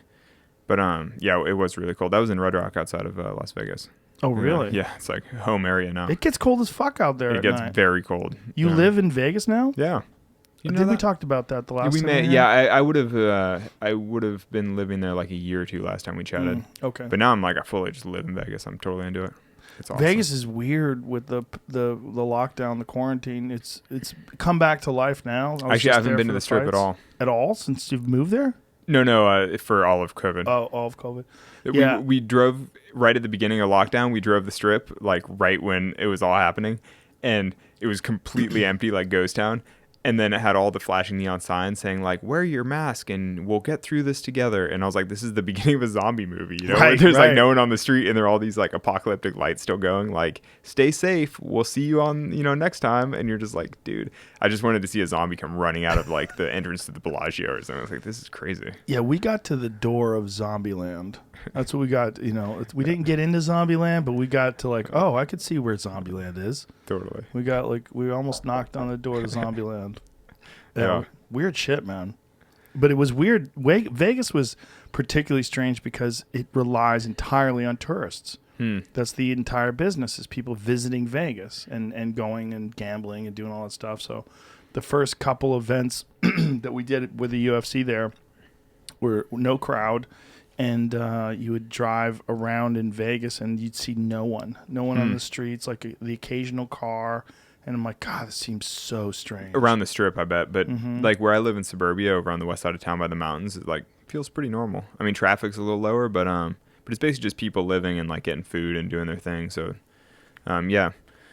Like for the climbing community in Vegas, you couldn't even really tell that COVID was a thing, because the governor of Nevada explicitly allowed outdoor recreation throughout lockdown. So it's like you're still able to go hike and climb. That's and a look for very cliffs good and, thing, because they didn't Yeah. do that in California. It was one of the problems with California's lockdown, is that it's nonsensical.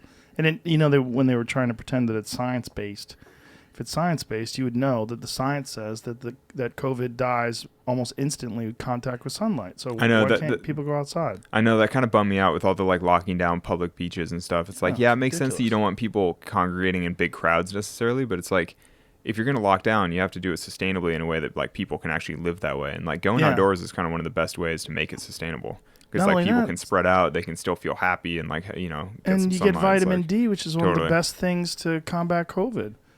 They found that 84% of the people in the ICU with COVID had insufficient levels of vitamin D. Only 4% had sufficient levels. Huh. I wonder, is that what's true in the normal population? Like, are most people just deficient? Most in people vitamin are D? deficient. It's Yeah, a, I guess a so. giant problem with people in general. And they think it's a giant contributing factor to low immune systems. Weakened immune systems because of vitamin D is apparently a huge issue with, we're just not designed, first of all, to wear To clothes. be indoors all the time, Second of too. all, to be indoors. Yeah, we evolved to be outside. Actually, I think really pale people like us probably do need clothing. Like, because if we were outside all the time, my skin would be would be in trouble. Well, we're pale Yours too. because our ancestors lived in Europe. They moved exactly. to a climate where from they Africa. needed clothing. Yeah. Yeah. Yeah, that's what's weird. It's like we're just basically like a solar panel for vitamin B, or vitamin D rather. That's the reason why we're white. Yeah. Yeah. Yeah, totally. Because we needed more vitamin D than we can get. Oh, yeah, I see what you're saying. Totally. Yeah, that's what That's it what you're is. saying. It's also the reason why brown folks and black folks have a much harder time with COVID with vitamin D levels. Like my friend is a doctor, and he said that he was working in New York City, and some of the patients that he had that were black people, he would test them, and they had indetectable levels of vitamin D.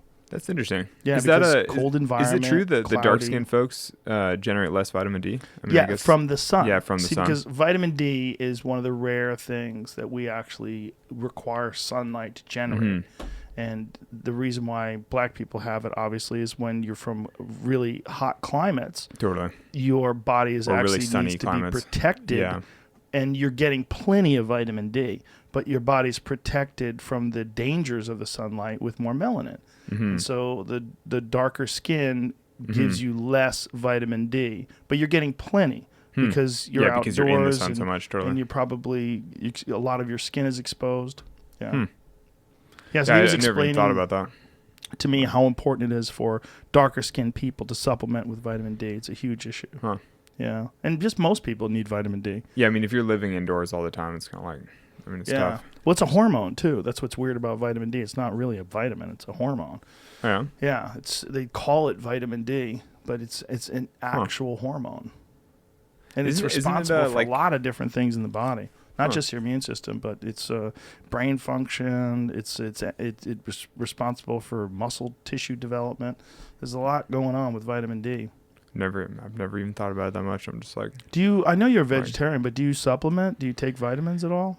not that much actually. The last couple of months I've been taking athletic greens. Do you know what that is? Oh, I love that Like, stuff. Yeah, It's I'm great. pretty into it. I know Love it's it. I know it's really good. It's really They good. actually they sponsor my podcast, and so I started using it because I was like, oh cool, they're like getting on board with the podcast. Yeah. And then It's but now legit. I've like gotten really into it. I think Yeah. I'm it's like one of those classic things that feels really helpful, and like the more I do it, the more I'm like, I think this might be helping. Like It's I feel super pretty good. legit. I mean, they've worked Yeah. on the same formula for over 10 years. This is the 53rd iteration of Athletic Greens. They're I just know. I kind of constantly- like that. They're just constantly improving it Yeah. rather than like rolling out different products. It's just Exactly. like this is a good product that just continues to get better. I'm Yeah. like, I respect that. I love that stuff. I bring those travel packs with me everywhere. Yeah, I did for the jungle. Yeah. Every morning I would take my travel packet of athletic greens and then my Malarone pill for malaria. And So then it's like, the Malarone pills. Yeah. Did that stuff fuck you up? I didn't notice anything. Oh, really? But Oh, I that's took cool. it for all the times that we were in populated areas around the villages. But then once we were like at the wall, and we were because basically once we were camped on the wall, we didn't even have any porters around us anymore because we were sort of separated from like the main camp. We were just like at the wall, so there wasn't enough of a population base around for us to worry about mosquitoes. Oh, and really? so then I stopped taking it for like the week or two. So is that how it works? Mosquitoes only exist if there's a population of humans? No, there were still mosquitoes, but they just wouldn't have malaria. Because Oh, the I thing is, they see. have to be getting the malaria from somewhere. So they have to So if you're get like it- in the full-on middle of nowhere where there are no other like living things around, there wouldn't be malaria because there's nothing to carry the malaria. Oh, so it's what came first, the chicken or the egg type deal. Yeah. So like, well, I mean, it's kind of true for all diseases that plague humanity. Is they're more they're found more in villages and towns and like around population centers. But if you get out in the middle of nowhere, there are not enough people to host the virus. And it's all stagnant water, right? That's where Well, the stagnant the water. mosquitoes are coming from, right? Yeah, the stagnant water breeds the mosquitoes. Yeah. But then the mosquitoes have to get malaria from Right. somebody that's carrying the virus, and they can transmit it around. So is that stuff that you were taking, is that like a prophylactic? Does it prevent you from getting it, or is it a treatment? I think it's both actually. Oh, so it's So if you did get stung with a mosquito that had it, and you would take that. stuff. Yeah. Oh, wow, that's great. I think I didn't know that much about it. There was a team doctor on the trip, and he basically just told us like do this, and But it didn't fuck you up at all? I didn't notice anything. What was But it? Could have been the athletic greens, just keep Maybe, you all right? Keep you on track. Yeah, exactly. What was the stuff? Mefloquint. That's the stuff that Justin That Wren. gives you the crazy dreams and stuff. Justin, my friend who I was telling you that runs Fight for the Forgotten, he took that Mefloquint stuff and it fucked him up. And he was taking way more than he should be taking. Apparently, he didn't realize it until it was too late. Yeah, I've heard of other types of malaria meds that are really hard on you. Yeah, that's the Supposedly stuff. what we were taking is the most low impact, and then we only took it just for the periods where we thought we really needed it. And you didn't Like- feel anything from it. Didn't notice the thing. Oh, that's But people great. say they get crazy dreams, but I never remember my dreams anyway, so I was like, I didn't get, Well, you know. I've wanted to bring my kids to Africa. Oh, you definitely should. Yeah, I want to bring them there, but I'm worried about the medication. I've done, for I malaria. wouldn't stress it. I've done, I don't know, probably 10 plus trips to Africa, never taken malaria meds there. Really? Depends where you're going, that's the thing. Right. And so I've gone to, well, also I'm always going to mountainous zones or like places in the middle of nowhere. But basically, if you're going to the middle of nowhere, you don't really have to worry about malaria that much. Yeah, but I would want to bring them where animals are. I'd want to bring them. Yeah. I'd want them to see. Yeah, that'd be fine. I mean, Safari yeah, I've done safari stuff a couple And you don't times. have to worry about malaria at those places. I don't know. I never have. I mean, well, like, if I'm in, the other place I want to go to is Egypt. Do they have malaria in Egypt? I'm sure it must right? exist, but, you know, again, I don't know. Like, I've gone to Morocco 3 times, spent a month each time, Yeah? never even thought about it. But I've also been in the mountains, you know, climbing mountains and things like that. But, yeah, I mean, you should look at it case by case because, you know, like I did a month-long expedition in Chad, and technically, like if you looked at a global health thing, you know, Chad is a malarial zone because the southern part of Chad is like near the Congo. It's like sort of, you know, tropical. But the whole rest of it is full-on desert, like there's no water. And so, you know, we were in the deserty part, and it's like obviously you're not worried about malaria the whole time. Have you ever got any funky diseases doing these crazy journeys of yours? Well, I've gotten sick. No, I've never gotten anything crazy. You know, knock on wood, I don't think I've had any parasites or anything like that. But like the trip to Chad, I had the worst stomach stuff going on the whole trip. But I think we were drinking sort of dirty water, and the food was kind of weird. And so I was basically sick the whole time. But I think it was like normal sick. Normal parasitic sick? No, I don't think it was a parasite, but Dirty water sick? no, I mean, and I took Cipro and with antibiotic and was like fine eventually. Now, when you drink water at those places, do you bring like those little iodine tabs, or do you use a SteriPen? Or Yeah, how it do you- depends on the place. But so like on this trip in the jungle, we were using iodine a little bit, using SteriPens mostly, and then untreating, like just having a bunch of it untreated, depending on circumstances. Yeah, stuff. rainwater, and then some of the creeks and rivers that we were passing when we were in the middle of nowhere. It's actually pretty crazy. The water like runs brown. There's so many tannins in it, like the organic material from the biomass of the jungle. The water actually runs kind of like black brown water, but like tea colored, even though it's just like clean. You know, it's not like sediment inside the water. Right. It's like the water is just brown. But apparently tannins make it more acidic and make it slightly better for drinking. So Did you drink the brown water? yeah. And you were cool? I mean, so far so good. We'll see. One of my partners on the trip came home and thought he had a parasite. So then I was really paranoid about having a parasite for a couple weeks. But I haven't checked, and I think it's all good. So we'll see. Justin had a gnarly one that lasted more than a year. Whoa. Yeah, they didn't know what it was because, you know, he was deep in the Congo, and they think he might have gotten some sort of unrecognized parasite or undiagnosed parasite, or, you know, Totally unknown to undiscovered. science. Yeah, and Dude. so they gave him. He had like I don't know how many different treatments, and then eventually they got it dialed in. where That he's stuff is okay tough now. because even the treatments are kind of hard on you. You know, so it's like the parasites having some impact, the treatments have some impact. It all kind of like upsets your gut. It wrecked his body. Yeah, It wrecked it's like- everything. His hormone balance was fucked. Everything was fucked Huh. for a long time. Like for more than a year, his health was fucked. That's what I'm trying to avoid. Yeah. We'll see. Yeah, well, he said he got it from bathing. He said he got it from Huh. bathing in the river. He's pretty sure that's how it got him. Interesting. Not drinking? No. How Just- did it enter his body, though? Could be just little holes, little scratches. The same thing with staph infections, right? You know, like you just I little guess scratches that'd be and a stuff gets tiny you. little parasite. I don't know, man. I mean, your body absorbs things through the skin, right? Your skin's an organ. Like, who knows what kind of weird parasites we're talking about here, but it got into Yeah. his brain. Gee. Yeah. This heavy duty stuff, man. That's- Yeah. Well, that's why I typically don't go to the jungle. It's all Yeah. about the mountains and like deserts, you I know, big rocky understand. places. But this particular trip is such a unique, you know, wonder of the world, basically, to climb rocks like that sticking out of the jungle. It's just so crazy. Is that what you look forward to the most, like going to these sort of uncharted places and climbing these structures? And Kind of. I mean, I mean, I put up new routes on all 7 continents. Like, it's cool to go to new places and, like, experience the world, basically. Like, and sort of experience the richness of the world, because there's so many crazy things like that where you're like, who knew that this sort of thing existed on Earth? Like, it's nice to experience that. Which is why you need a podcast to talk about these things. Yeah, though, like I said, my podcast, I don't talk about those things. But that's crazy. That's such an interesting aspect of your life. Yeah, well, perhaps once we run out of all the content that we're trying to cover, then we'll just start like telling crazy stories. So mostly what you're trying to cover is the content of the sport itself. Yeah, so far we've been interviewing some of the biggest names in climbing and then sort of drawing out specific themes. So like basically getting the best stories from some of the best climbers to speak to specific aspects of climbing. Mm-hmm. And it's all, it's being produced. So like we're editing it afterward. We're cutting things together, adding sound effects and stuff.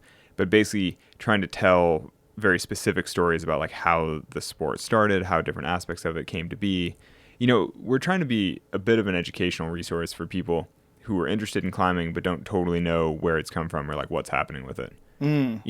Because basically with climbing going to the Olympics, there's like this huge influx of attention in climbing, and on like I went to the climbing gym here yesterday, and I have this experience more and more when I go to the gym. It's like tons of very passionate climbers, but they all started climbing like 3 years ago or 4 years ago, and they started climbing in the gym, and it's just such a different world culturally than where climbing came from in the past. Right. And so it felt like an important time to tell some of those stories and kind of bridge that gap a little bit. I'm sure you've seen the documentary Dirtbag. No, I don't know. What is it? You never seen that? I don't. What's it about? It's about a famous climber, about a guy who they called him a dirtbag because he just sort of like slept anywhere he could and just wanted to climb constantly. And who though, or what? Let's put. Fred Becky. Oh yeah, totally. Did you ever meet him? Yeah, I'd met him, and I know Fred Becky. I haven't seen the. It's really good. Do you want a CBD drink? This is actually for you if you'd like it. No, I'm okay, thanks. It's I don't know what would happen to me. Oh, it's not. It's not psychoactive. It's just 25 milligrams of CBD. It tastes good. What happens to you? Nothing. It's just. I don't know. I've never had CBD. Really? It's great for inflammation. It's got B if you vitamins. got aches and pains. I'll take a sample, see what happens. Yeah, tell me. Actually, if is you it like bubbly? I kind of hate bubbles. Yeah, it's bubbly. I don't like bubbles. Okay. It's mine. Yeah. It's got my face on it. Does it really? Yeah, look. There's like, my face. That's your face? Yeah, I designed it. This is you? This flavor is. I know it's not the best drawing of me. It's totally see the resemblance, but it's me as a pineapple. Oh yeah, Flaming Joe. It's jalapeno and pineapple. That's rad. You got Killcliff. UFOs. You got the whole thing. Yeah, the whole deal, man. There's a bow and arrow in there somewhere. Yeah, classic. Yeah, there it is. There's an arrow shooting a pineapple. Yeah, classic. No, I don't like bubbles. Which You don't drink beer or anything? No. Do you drink alcohol? No, don't drink alcohol and don't drink soda. Don't really drink much. Wow, just water. Yeah, basically. You boring motherfucker. What? I know, no wine? Nothing? No. Though I'll probably drink wine when I'm old or something. I wouldn't do it. You're gonna wait. Pull up the documentary of Fred Becky. It's really good, man. And I watched it on a whim one night.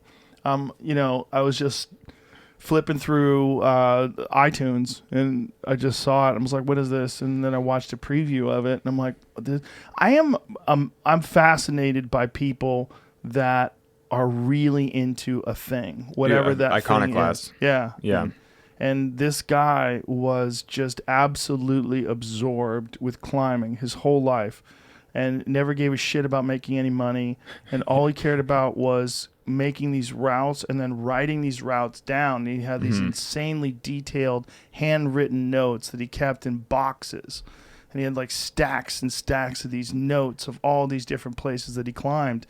And then it's also interesting watching, because, spoiler alert, towards the end of the movie, he's really old. Yeah. And he can't, you look at his body, it's incredibly frail. And he just They're still pretty fit for a 90-year-old. When you think of it. Oh, yeah. Because he was still climbing as a 90-year-old, but you're sort of like, it was pretty impressive what he was still going into the mountains at like 85. Oh, yeah. So, and they filmed that. Yeah. They filmed him doing that. It's just that he couldn't do the things that he used to be able to do, but he still loved them. Yeah. He still loved to do those things. And, he had to accept at certain points in time that he just couldn't do it anymore. Yeah, I met him at several different events, like toward the end of his life, basically, as an 87-year-old or whatever. Like, yeah, and it's pretty amazing. You'd be like, whoa, it's the Fred Becky. But I mean, obviously, I've climbed tons of his routes all over the country. It's like, yeah, I mean, he's a visionary for lines. But I mean, but that's exactly what we're trying to sort of preserve through Climbing Gold, through the podcast that we've been working on. It's like, so, you know, I mean, he had that first ascent vision. Our second episode, which is out right now, is with this woman Joanne Uriosty, who lives in Las Vegas, who basically put up all the classic routes in Vegas. So she was kind of like Fred Becky on a local scale, where she's like lived in Vegas her whole life. But and like now Vegas, like in Red Rock in particular, is like a global climbing destination. People come from everywhere to climb there because it's incredible rock. But in the 70s, no one was interested because they thought it was like, it's the desert, it's too hot, it's too sandy. They're like, who cares? Like, let's go to Yosemite, let's go somewhere good. And so she and her husband sort of had the run of the place, and they basically put up all these incredible routes, which are now extremely popular. Like on a typical weekend day in Red Rock, you know, in the canyons, there's probably no joke 100 different parties of climbers climbing on different routes of theirs scattered throughout the canyons. Wow. You know what I mean? And I think about it because all those climbers are all, you know, they all started climbing in the gym in LA like 3 years ago, basically. I mean, people coming to Vegas, like a lot of them are road tripping up from LA. A lot of them started climbing within the last few years, and they're climbing these routes, and, you know, they're having an incredible adventure on the route. They're like, this is rad. We're like climbing this big wall in the canyons. This is cool. But they never really think like, who put the bolts in? Like, who did this the first time? You know, because now when you climb a lot of the routes in Red Rock, they're like buffed in chalk. Like all the holds are like have you know, chalk all over them, and it's like really obvious where to go and how to climb them, and they're like really clean and safe. But when they first got put up in like 1974, they were like wild, full-on adventures, and largely done by this woman Joanne. And so our second episode is like interviewing her and sort of exploring what it takes to do first ascents and what it takes to have that vision of like, we're gonna go somewhere totally different and do things that no one's ever done before. You know, it's just, yeah, it's interesting. How old is Joanne? She's 70 now. Oh, wow. Or turning 69 maybe. And how old was she when she first started climbing? Started, I guess, in university or maybe even in high school. I think, I mean, it's all in the episode because her whole, I mean, and that's what's so crazy is that when we're talking to these old school climbers who are like, have done incredible things over the last 50 years, they all started with these outrageous stories of like, oh, I hitchhike across the country to go climb this one mountain with a buddy who I'd like corresponded with by mail, you know, things like that, you know, because it's like, it's such a different world than nowadays where it's like, oh, I went to the climbing gym for a birthday party and I liked it. So I kept going and I got a lesson. Right, you know what I mean? right. So the birth of the climbing gym, you think that's responsible for the escalation of the sport? Yeah, I think that's a huge part of it. And then even also just pop culture type stuff, you know, I mean, something like a film like Free Solo, like obviously popularized a little bit, or films like Valley Uprising or The Dawn Wall, or like other sort of relatively mainstream climbing films that reach a broad audience. They just bring more people into the sport. And then because climbing gyms have become so much popular, there's a venue for all those people to try it. You know, there's like an access point for the sport. And people find it really challenging in terms of like an exercise. Yeah, but also really fun. You know, Yes. it's like all the challenge of, you know, doing CrossFit or something, let's say, but with, you know, maybe more of a social element, and also just more like hanging out. You know, it's like more chill and like easier in a way than something like CrossFit, but still like great, you know, full body workout and toning and all that. Yeah, and the social aspect is a big factor too, right? It's like just getting all. When you go to a bouldering gym, most people are just laying on the pads like chit-chatting, and then every once in a while you get up and you try the boulder problem and you try really hard and then you have to rest again. And so, I mean, it's fundamentally a relatively chill and social sport, you know, when you're in the gym like that. There's a lot of jiu-jitsu guys who got into rock climbing as a supplemental activity. That's funny because I know climbers that go the other way. Oh, really? I know climbers that get into jiu-jitsu. Yeah, there's like a small contingent of like high-end climbers that got into, because it is kind of the same stuff with hands and grappling and like, especially with the gi, I would imagine. Is that the like holding on and the you know, like the kimono? Like yeah. The idea of that, you know, because you need a lot of grip strength for something like that. The no gi, which is you do like rash guards usually, or shorts and T-shirts, is a lot of like gable grips and hand grips and learning how to grip your hands together as opposed to gripping other people's stuff, gripping the clothes.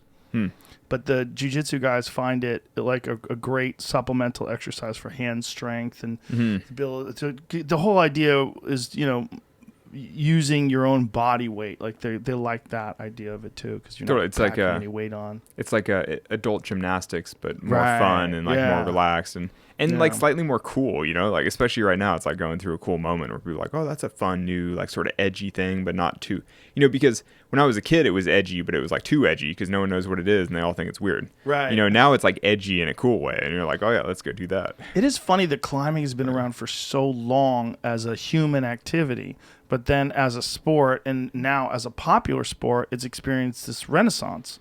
It's really weird, right? Because it's such a like as we said earlier, such a primal activity. Well, and that's why we did the podcast. You know, I mean, that's exactly that's exactly the thing, because we're like, it is interesting because real technical rock climbing has been going on for more than 100 years, and mountain climbing predates that. And then, like you said, as a human activity, and people have climbed trees forever for sustenance, or to escape predators or whatever else. I mean, it's like, yeah, I mean, climbing is deeply ingrained in humans, and yet right now it's really cool. And you're like, all right, it's like it's an interesting time to explore it. It's crazy how things happen like that, where they just catch fire, and then all of a sudden it's in the public zeitgeist. And totally. Well, I imagine, skateboarding, snowboarding, like other sports have gone through that, but I was slightly too young to realize that was happening when they happened, because I was like a little kid when skateboarding was getting cool, and snowboarding, I think, has arguably gone full circle, and it's just like not cool anymore. Nobody really does it now, but really, I think so. I think if you actually look at numbers, snowboarding is gone way back down. That's kind of interesting. So what do they ski I could be wrong though. Instead of snowboard? Well, I think snow sports in general are kind of suffering because there's no snow. Because really? Oh, because of global warming. Yeah, I mean, think of like Western, like each year it's kind of like, the resorts didn't open until super late. They closed super early. They have kind of bad snow. It's like there have been a bunch of like pretty bad years in the last decade. That's interesting. It's like, I've been going they're to Park so City. expensive. Park City has been pretty going consistent. Consistently snowy. No, like Tahoe. I mean, I'm from Sacramento in California, so I know Tahoe pretty well. But the snow line is now sort of more like 7,000 feet instead of 6. Like the lake is at 6. And now it's like you kind of expect snow going from 7 up, and you're kind of like, it is slowly sort of drying out. It's like the resorts just don't have the kind of snow you'd expect. We got hit with a giant snowstorm here, right?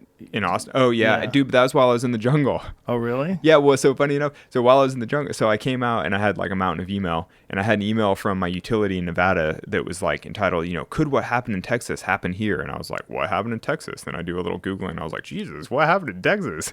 And crazy. Yeah, that all happened while I was away. And I was like, wow, that's momentous. It was a wild week trapped at home. Huh. Yeah. Well, I have a 1995 Land Cruiser that's like built to drive over anything, so I got around. Oh, yeah. So, and there were a few stores that were open, but the majority of the roads were wasn't mostly power empty. out and everything? My power was not out, but some power was out. It depends on where you were. Crazy. It's some power would come on and go off again. They'd cycle it like every few hours. But it was a weird experience, like lines at the supermarket to get in. Like we had to wait in line an hour. I was like, is that a COVID line or is that an apocalypse line? It was apocalypse line. Yeah. It was like people were thinking that this snowstorm was going to continue for a week. And you were, below freezing for a week. Pipes burst in Austin. Yeah. Does it normally snow in Austin? You wouldn't think so. Very rarely, but it snowed once this year, and it was cute. And everybody's like, "Yay, it snowed," because it was only snowing for a day. Yeah. And then it snowed for a fucking week, and it was 0 degrees outside, and everybody's like, "Holy shit, this is not good." There were apparently 4 minutes plus from the power grid completely going down, because the power grid is not established to deal with a week of that kind of cold. Yeah, it's just not designed that way. And it's weird that the Texas power grid is its own grid. It's like, why isn't it tied into the east or the west? It's totally stupid that it's independent. Because it's Texas. They want to be independent. But like that's so weird, because I mean all systems are more robust when they're tied into more things. Sure. You know what I mean? Yeah. It's like, I mean, realistically, it should be tied into both, and then you'd actually have a national grid, and the whole system would be more stable. Well, hopefully now they'll recognize that it's possible for it to freeze for a fucking week. But the concept of global warming is interesting, because it's like, overall it is warming. But that's why people say climate change instead, because it's more like more extremes. variability. Yeah, exactly. Yes. Yeah, where it's like, when you get your whole season's rainfall in 2 big storms that basically like dump a Yeah. ton of rain, it's like that's not good for anybody, you know? Yeah. Like even if the numbers wind up like, oh, we had, this much rain this season, but it all came at once and it washed the whole mountainside away, you're kind of like, They're starting to build these electric exploring vehicles, like electric adventure vehicles, which is pretty interesting. Like there's a company called, I think it's called Rivian. yeah, Rivian. Dude, I'm sponsored by Rivian. Are you really? Yeah, yeah. Oh, cool. Yeah, and Rivian, Yeah. they support my foundation, like work that my foundation does with solar. I've never I'm seen like, one in the totally. wild. Well, it's because they don't exist yet. Oh. Yeah, they're shipping to customers in like 2 months or something like that. Oh, interesting. Yeah, yeah. Rivian. Did you see? There it goes. Yeah, there you go. Look at that. What does it say? What's the tagline? Keep the world adventurous forever. That's a dope looking truck. That's a dope looking series Look of at rocks that right there. You're so into it. It's so funny. Yeah. So these Yeah, pickup trucks great are truck. fully electric. Yeah, so I've driven them for photo shoots. It's like, dude, it's so awesome. Yeah, imagine. So great. I drove my Tesla here. Yeah. Tesla is apparently their Cybertruck goes into production very soon, and there's another GM. GM has, they used to have that stupid Hummer. Well, now they're doing the reinvented electric. the Hummer, and it's an electric, incredible off-road adventure vehicle. Is it actually commercially available yet? It's Or not. it's an idea? It's not, but it's going to be, and it has 1,000 horsepower, and it has a full like skid plate underbelly. It's fully designed like for That seems like like maybe legitimate off-road use. I think I'm more into Rivian. I'm like, I Of feel like course, that's a they bit pay much, you. Well, not just they pay me, but also it's a little bit of the design ethos behind it. Like basically like Rivian has a like Second Life application in mind for their batteries. Like Oh, wow. like they design the battery packs knowing that eventually they won't be in vehicles anymore and that they will be used for say like grid scale storage and things like that. It's like one of the projects that Rivian is working with my foundation on is this microgrid in Puerto Rico, and it's like the idea is that so Rivian has 100,000 electric delivery vans ordered from Amazon already. So like in theory they're providing 100,000 vans to Amazon for They're electric connected deliveries. to Amazon, right? Amazon is one of the Investors. Yes. Not founders. They just basically Right, Amazon investors. has just pre-ordered a shitload of vans because they need electric vans, and so just right there, that eventually there'll be a pipeline of 100,000 used van batteries going offline in like 10, 15 years or whatever. And so the way you design those battery packs matters because, in 10 years, you're going to have to reuse them for something, either recycle them or reuse them for something else. And like Rivian's put a lot of thought into how it will eventually reuse its batteries. And, I don't really know about Tesla batteries. And I would just assume that GM is probably like, that's almost certainly not built into their brand in the same way. You know what I mean? GM is just kind of like, oh, the Hummer is like a brand that people already care about. Let's just like revamp it with electricity now because it's cooler. Oh, it's a completely redesigned thing, though. The way they've done it, I know what you're saying, but the way they've done it is it's more in some ways of a expression of the possibilities of technology. Because they've incorporated all sorts of like it can crab walk. Do you need 1,000 freaking horsepower in like Well, an it's just off-road car? It's like you it's don't, That's but- like a tank, You don't, but the idea is that it can do things because of that horsepower that perhaps it wouldn't be able to do. Like go if up it a did- vertical wall Yeah, literally. if you hit it with enough speed. Well, it can crab walk. It's designed as a feature. What that means is like in certain things where it's almost impossible to gain traction, this thing can actually go like this and crab walk. It's Interesting. It's actually like you can set it. It's a crab walk setting, and you press it, and it'll do the crab walk thing for. See if you can find that. It's pretty wild. The video of Hummer 2021 Hummer crab walk. They're not released yet, but I think they're really soon.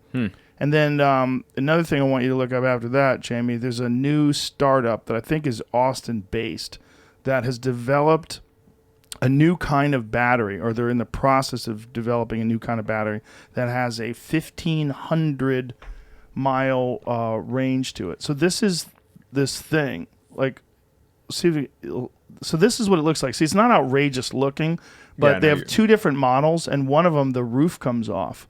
So the entire top of where the passengers are comes off. So this is obviously CGI. So when it gets to, I guess we'd have to watch the whole thing. So when it gets to some place where it's having a difficult time, see how it's doing that? It went sideways to get through that little path. Did it actually do that? It was hard to tell. Like that's the like kind right of thing here, like that what? no human driver though would ever try to take their truck through something like that. Oh, they definitely do though. These people do this for fun. No, this is all CGI. Like, right. I'll believe that stuff when someone's actually driving their real Hummer. Because also, that's for sure just a posed truck. You know what I mean? You sound like a Rivian Sports spokesperson. What's This, that? Well, I mean, actually, if anything, I'm saying why this it does more this. because I've worked with Rivian through their whole design process. Is that, I've done photo shoots with them where we were driving like the prototype truck, and so it's all like a carbon fiber frame, like it's not the real production like metal truck. Sure, it's just like a one-off like model, and it was pretty crazy because the engine, like it's still had a lot of get up and go. It still feels like a rocket ship, but the seat belts were held on by Velcro. It's all just ornamental, to like make it look good for like an auto show. Like none of it's like road safe or like legal or anything. We're just using it for like photo shoots on dirt roads. But you're like, it's pretty crazy. Like one of the shoots we did, all the electronics were being controlled by an iPad, and there's an engineer like laying down behind the seat in the back using the iPad to like keep the suspension working and keep everything like working properly. Because it's like a model one-off like demonstration, and you're kind of like anything. I mean, I don't know that much about cars, but you assume that something that's like not in production yet is for sure like that. It's like some mock-up model until it's actually being built properly. Especially something that has that much technology. Totally, where it's like actually brand new. As soon as you start talking about new features like that don't technically exist yet, you're kind of like, that there's some engineer in the back seat frantically pushing buttons, being like, "Come on, baby, work this time, work this time." Exactly. It's like, like when Elon Musk had the new Cybertruck, and they said, with the "Look, windows, the windows are bulletproof," exactly, and it's shattered. exactly. Yeah. This see if you can find this startup, because what they're going to be able to do is, instead of charging your battery, it goes to 1,500 miles, and then swap out packs. They can swap it out in 90 seconds, and it's got 15,000 miles of range, or 1,500 miles of range rather. Yeah, which is pretty incredible. I mean, no, I'm all for like better solutions to this problem. And apparently the energy storage capacity of this particular type of battery, whether or not it's actually exists or it's vaporware, is substantially better, because the new Tesla Plaid, which is their new Model S. Why is it plaid? What is that? It's crazy. I don't know. But does it mean plaid like the material? I just what he calls it. It doesn't look plaid. This is the company? Yeah. Okay, Ample. And so this company, I read an article about it actually this morning, and this company is they'll be able to swap out your battery in 90 seconds. So is this it? Modular battery swapping. And so it just kind of puts it back in place, and then you're good to go. So like you'll pull into a place, they'll take out your battery, deliver 100% charge in minutes. If nothing else, at least their CGI looks way better. Yeah. It's like, because obviously none of this actually exists yet either. So it's like modeling, but at least it looks really good. You're like, oh, this. That's the problem is with a lot of this stuff is like, I've met a lot of these startup guys, and they want to sell it so hard. Not this particular, but other technologies. You're just like, hey, how much of this can you do, and how much of this are you just trying to get funding for? Totally. I'm kind of into it, though, because I feel like if everyone just keeps pushing as hard as they can at the thing they're interested in, you do wind up with good ideas, Fuck yeah. I mean, like, Teslas are great, and they've done, like, great things for, like, realistically, the faster humanity can transition to electrics, or basically transition away from fossil fuels, the better. And so it's like the more interested people with good ideas, the better. Porsche has developed fuel for their internal combustion engines that is completely clean, and it has less environmental impact than electric cars do. What's the clean? I mean, what do you mean? Zero idea. I just glanced at this. I read the first paragraph of this new fuel that they've developed. Here it is. Porsche is working on synthetic fuel to make internal combustion cars as clean as EVs. It's a hydrogen-based fuel. Will be ready for testing in 2022, including the new Porsche 911 GT3 Cup race car. I'm pretty sure that so far biofuels and things like that haven't really lived up to the hype. Yeah, that's why they're in terms of doing cleanliness. this. And so yeah, it is one of those things where you're like, oh, if it totally plays out and it works, then like great, let's like move forward with it as quickly as possible. But you're kind of like, seems like electricity is probably the better option overall. Oh, for sure. But in Porsche's defense, they have been at the front lines of making cleaner exhaust fumes to the point where the 911 Turbo, if it moves through, like I saw this on Top Gear, they were saying that if it went through a polluted place, like whether it's downtown LA or Calcutta, just making the air cleaner. The air's cleaner coming out than it That's is going interesting. in. Yeah. That's awesome. It's pretty wild. Yeah. That's cool. Their ultimate goal is to develop internal combustion engine fuel that is just completely clean. Dude, so there's no impact. Speaking of this kind of thing, I did Jay Leno's garage the other day. I don't know if you ever met him or seen it. Yeah, it's pretty classic. Yeah, it's awesome. And did you tour the garage and stuff? I'm like, yeah, it's totally insane. He's got 11 of those garages, by the way. Well, what do you mean? He's got 11 buildings. Yeah, but they're all connected, right? But he's got more of them. Like, I don't know if you saw all of them. That guy has the most insane fucking car collection yeah, totally. I've ever seen in my life. But yeah, it was definitely the most insane thing I've ever seen because like I don't know any car collectors. I was like, what the fuck? This is insane. But my takeaway from the tour that we had from one of his his helpers basically gave us this pretty cool tour of the garages, and he said it was something like 160-something cars, 180-something motorcycles, and it's like through all of human history. It's like from 1890 type or like 1905. But my takeaway was that there were so many interesting false starts and sort of dead ends in technology where you have like a steam engine car. And then the ones that I keep thinking about are the 1950s like jet turbine cars. Yes. They were like cars with jets in them from the 50s. Yeah. When like turbine engines were like a cool new thing for aerospace. And they're like, let's do it in a car. And you're like, well, that obviously didn't play out because I've never seen like a jet car going by me on the highway. But, I think it's cool that humans have explored so many different avenues like that. It's like when you have a new technology, you kind of have to try every different version of it and like see what actually works. Henry Ford had made hemp fenders and hemp-bodied cars in the early 1900s. It's kind of too bad that didn't take off. Fucking yeah. And where he literally, there's a demonstration where he's bouncing a hammer off of them. Because if you ever fucked with hemp, you ever like felt I'd eat it a little bit. Yeah. The wood itself it's incredible. Where it's really light like balsa wood, but it's really hard like this table. Interesting. It's hard like oak, but really light. Huh. And when they can make like hempcrete, like a concrete with like ground up hemp that is supposed to be incredibly fire resistant, really has high insulation values. But for cars, like, I don't know why it didn't take off. Probably because of the problems with marijuana illegalization back then. Totally. You needed a tax stamp to grow hemp in the 1930s because of the prohibition. But they developed this, and there's a cool video of him demonstrating the durability of these fenders. I think it's a Model T, and he's got a fucking hammer, and he's bouncing it off of this fender. See if you can find that, because it's pretty wild to see. But that was one of the false starts of innovation that just for whatever reason, totally never kicked back up again until Lotus. Or think of early electrics. Like the very first cars were split with electrics, but then battery technology wasn't there, and it just wasn't. Well, sure. And then there was a documentary called "Who Killed the Electric Car?" Well, but that was like in the 90s. But I mean, like 1905. Right. Like the original cars were. Like how interesting the world would be if it had gone all electric at the beginning instead of having a century of internal combustion engine cars. I mean, think of like urban air pollution and stuff if there had just never been internal combustion cars. Right. Not that I'm like condemning that, because obviously, for tractors and all kinds of uses, diesel. Yeah. Well, yeah. I mean, there are plenty of great things about internal combustion cars, and like, I drive one. It's like mobility is important, but you're sort of like, it would be interesting if humanity had taken a fully different path down that road. Sure. No, it is. I actually talked to Elon about Tesla's idea of broadcasting electricity through the sky. That was one of the things. Oh, this it? Okay. His hemp car from 1941. So this was a car that I guess is not a Model T. Like, what is that?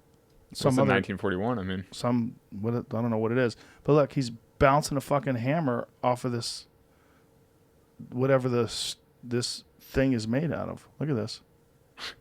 Pretty crazy, right? Also, I'm like, how have you seen this before, and how do you remember it? Me? Oh, I don't know, man. Also, I mean, that My video memory's only very has weird. 6,000 views. You're like, that's weird. My memory's weird. It's good and terrible at the same time. Huh. Like Yeah. sometimes I forget You're people's like names. it's like a junk drawer. You just have all kinds of like interesting shit in there. That's a good way to describe it. It's a perfect way to describe it. Yeah. But Elon was talking about Tesla's idea, Nikola Tesla's idea of Westinghouse put the kibosh on it, but he wanted to develop these towers to broadcast electricity the same way radio waves were broadcast. And, Is that possible?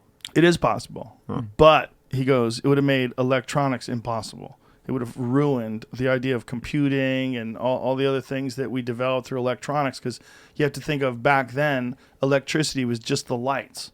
You just basically had the lights on and you had like a refrigerator. Like if you even had a refrigerator back then. Not No. yet.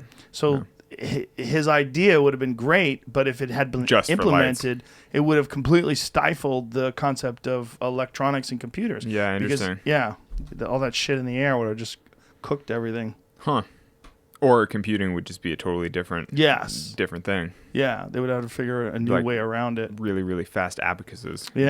You know, like little steam tubes like moving things up and down on the counter super fast. It's really wild how relatively fast things have moved. Because in our lifetime, we've recognized that things move fast, but they seem normal.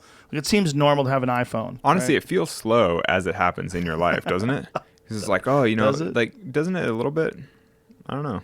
The only thing that feels a little slow to me is virtual reality, because I assumed that would be way ahead of. It's pretty cool right now, but I assumed it would be like impossible to detect by now. That it would be like you put this thing on and you'd be like in this new world. Yeah, it's not quite there. It's not quite I'm there supposed yet. to be shooting a VR climbing thing this year. Oh wow! And I'm pretty psyched for it. I think it'll be cool. But yeah. Does one exist currently? Not really. So the guy that I'm working with it on shot an Everest VR experience. So like he went to the summit of Mount Everest in VR, and it's these totally incredible episodes. And that's actually because I'd always felt like it wasn't that cool. And then he sent me the headset and his episodes, like the content that he'd made, and was like, watch this. And then I did it in my living room, and I was fully blown away, super immersive, which is pretty impressive in a way because, I'm like a pretty discerning viewer of climbing content, and I was still fully into it. I was like, this is crazy. And I've like read so many books about Everest and things in my life. But then to do the VR experience and actually feel like I'm there, I was like, this is incredible. Anyway, so I was like, I'm on board. Like, I'm totally going to do a project with him. Did it make you want to go to Everest? I mean, yeah, little. I mean, really? I was like, oh, it's pretty cool. Isn't it funny that even a guy like you, who has done all these experiences, loves climbing, still looked at climbing Everest like, fucking, what's that all about? Well, it's like, I would be. I mean, I like climbing things. And, if it's the tallest thing to climb, you're like, oh, that's cool. I'm just sort of turned off by the crowd, the popularity, it's just too commercial, basically. You know what? I think I lied to you. I don't think this has any bubbles in it. Oh, no? Sorry. No, it's fine. Drank it. Yeah, it's all part of your plan. How do I not know that it doesn't have any bubbles in it? Also, hadn't you just drank the other one? Yeah.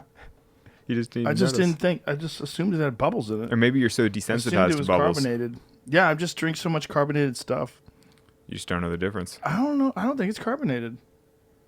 Sounded carbonated when you opened it. Does it? That's true. It did have that satisfying, Right. But if you look at how it comes out, it doesn't come out like bubbles. See? How's it look in the can? This is mildly carbonated. Oh yeah, no, Yeah. it's bubbly as It's fuck. bubbles. I know, but it doesn't taste carbonated. Doesn't look like juice. No, But that it just doesn't means that taste your like- throat is so desensitized to bubbles you can't tell the difference. Maybe. You've been So drinking too many mildly bubbles. You know what it is? I drink Zevia a lot. You ever? No, I don't know what that is. Anything with bubbles? I don't like bubbles. It's yeah. a soda that's sweetened with stevia. Huh. It's great. Huh. It's really good for you. It's like I mean, it's not as good for you as water. Yeah, it's like but this it's water's pretty good for me. Close. It's pretty Yeah. close. You're in the neighborhood. Stevia is. You know what stevia is? Yeah, right? yeah, of course. Natural sweetener. Yeah. No. I don't know. Yeah, I it's carbonated, but very mildly. There's a rumor there's a new Apple headset coming out that's going to be lighter than an iPhone. Really? That might make viewing these things easier, better. I don't know the word that it would be, but like More less immersive. cumbersome. But isn't the issue really? Immersiveness is the issue, and also programming. Like the real issue is like getting people to develop these To make the experiences. content. Yeah, to make the content. Which right now I think is pretty hard. Because I don't think the market for something like Call of Duty is spectacular, right? Like there's so many people play those kind of games or Fortnite. I mean, these markets are immense. Yeah. But the markets for VR are relatively small comparatively. But that's also because nobody has the headsets yet. I mean, that's so chicken and the egg. Because like once there's great content, more people will get it. But you know, which has to come first? Well, we've had headsets for years, though. We had the HTC Vive 3 or 4 years ago. We have Oculus now. Just today, I just saw that Doom 3 is now available in VR on PlayStation. So like, How dare they? how fun does that sound? I mean, I bet they? it's crazy. These motherfuckers. Right. Can you play multiplayer? You have a bunch of people There are games I know bumping you can. into each other. I know that. Well, you know what you do? You get a unidirectional treadmill. And it bolts. Have you seen how they do that? No. It's wild. Yeah, they pull that up, Jamie. VR with a unidirectional treadmill. Unidirectional treadmill is essentially you have like a halo around your waist, and it's got these cables that connect you to like these this circular post that goes around you, and then on you. On the ground, rather, what you're standing on is this circular treadmill that's self-propelled. Like, do you run at all? I mean, I have, yeah. There's a thing called Air Runner where it's like 15% harder. In my old studio, I had one. It's 15% harder than running on a treadmill because you're actually propelling the treadmill instead of keeping up with it. I see it. Excuse me, 15% harder than regular running, not just running on a Yeah. running on a treadmill is a little bit easier than regular running. So this idea of these omnidirectional treadmills, these people are on these things, and you're actually moving them. So as you see how that guy's running, Totally, see how it works totally. there. So you're running into this VR world, shooting things. I wonder if gamers will be less into it if they actually feel worked after playing for an hour or two. Sure. You know what I mean? Because if you're actually running through all those games for like 2 hours, you'd be like, oh my God, I'm so pooped. It really depends on if the juice is worth the squeeze. So if you have a game that is as wild as Doom, right? Especially the new Doom. What number is the new They Doom? were 5. Or they did. Yeah. They stopped calling it numbers again. But Right. Who was the dude that we had on that was the Doom guy that worked on Doom, and he showed us like the most immersive. Hugo Martin. Hugo Martin came in here and it's so wild, like it's so gory and crazy, like you're pulling heads out of people and stuff, and but if you get to a point where a game like that, if you have an omnidirectional treadmill and it comes with some sort of a gun that feels like a gun that has some heft to it, and you can actually shoot things. But if it has heft to it, then you get worked after an hour playing. So it's like then you get in shape. Like, you know how people play Dance Dance Revolution? Yeah, Do you know a lot of people lost a lot of weight playing that game? Yeah. It's famous for it. For people who are just gamers who like would love to go to the the amusement park and or whatever it is, or arcade, and put money in and play Dance Dance Revolution. They got obsessed with it, and they lost like shitloads of weight because it's cardio. Yeah. Because you're doing this fucking. I know. Actually, my in-laws have been playing VR games, something called Beat Saber, I think, where basically you're using like a lightsaber to like cut blocks, but it's kind of the same deal where it's like quite. There's a lot of movement. Yeah, it's a lot of movement. Yeah, it's pretty classic. See my father-in-law like sweating while he's like chopping blocks and in it's fun. virtual reality. And it keeps you in shape. John Carmack, speaking of Doom, he actually designed Doom, the original Doom for id Software. He worked for Oculus when the last time we saw him, and came into the studio. He gave us an Oculus and showed us. He's an expert at this thing. Like he's a martial artist too, and so he's like really got great hand-eye coordination, and he has his ramped up to expert level, and so these fucking things are coming out. It's like totally constant. insane. Like, he's moving around like this. I'm like, my God. He's like, it's actually quite a workout. I'm like, yeah, I think so. Like it's like you're shadow boxing in the air against like 5 people. That's what it looks like. There's another thing they do too. That's speaking of shadow boxing, they have these boxing games. And that's one of those that Dana White was advertising recently. Cause not even advertising, just saying that he did it.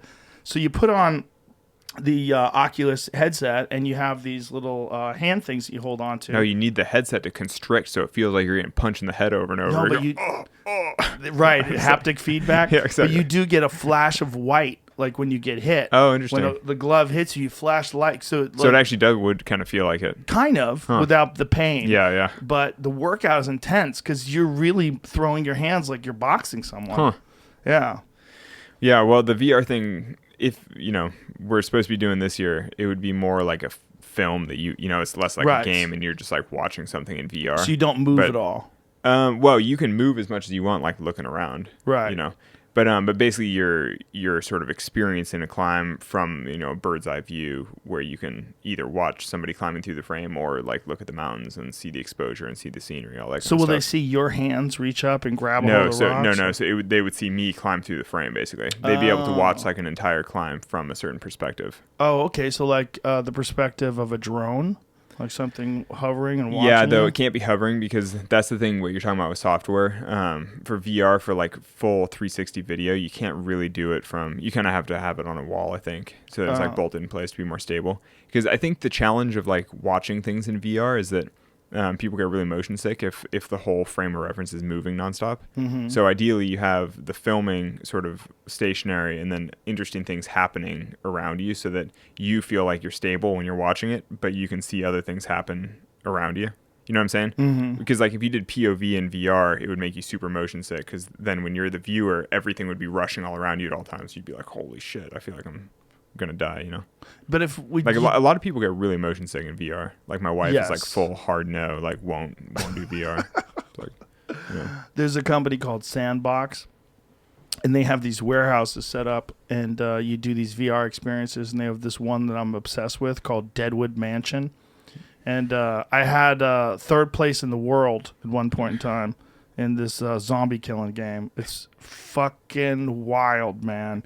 You're in this zombie experience where you're in this haunted house and zombies come falling out of the ceiling. They come running at you, or there's rats that run at you if you have to shoot them. It's wild shit, but it gives you a taste of what it's going to be like, because you're actually moving around. So you have a haptic feedback vest. You have the headsets on, and they give you plastic guns. And then you're running around shooting zombies, and you bump into each other and shit. Like, my whole family does it. that's like this is like the new version of laser tag. It's like, why do laser tag when you can actually like do crazy zombie killing missions? Yeah, and it's pretty graphically intensive. Like when the zombies attack you, you see red. Like when they scratch at you, you see like splatters in front of your face. Like the idea is that they're getting you, and you feel it in your chest because you have a haptic feedback vest on. I didn't realize the haptic feedback was like so far along and that it was so developed. It's No, not like, that It's good. not that cool yet. It's good, but you feel like you get zapped a little bit. It doesn't hurt, but you're recognizing that something's happening, and it just sort of accentuates the experience. Yeah, it's all like Ready Player One soon. Yeah, If you've that's seen that. 'Cause that's coming. Like the future of it all. That's for sure. coming, man. That's coming without a doubt. And then we're fucked. Well, or then it'll like that'll be the norm, and then the cool thing will be to do things in real life. Yes. Be like, oh shit, that Have guy actual actually sex. climbs. That's cool. Yeah, exactly. So that guy touches real rock. Doesn't He that hurt hugs his fingers? real people. Yeah. Yeah, right? So, but the things that have like real physical limitations, like you're actually under the influence of real gravity as opposed to just flying around. Like, Yeah, totally. yeah, I'm analog. I'm an analog guy, man. I'm not out there in your digital world.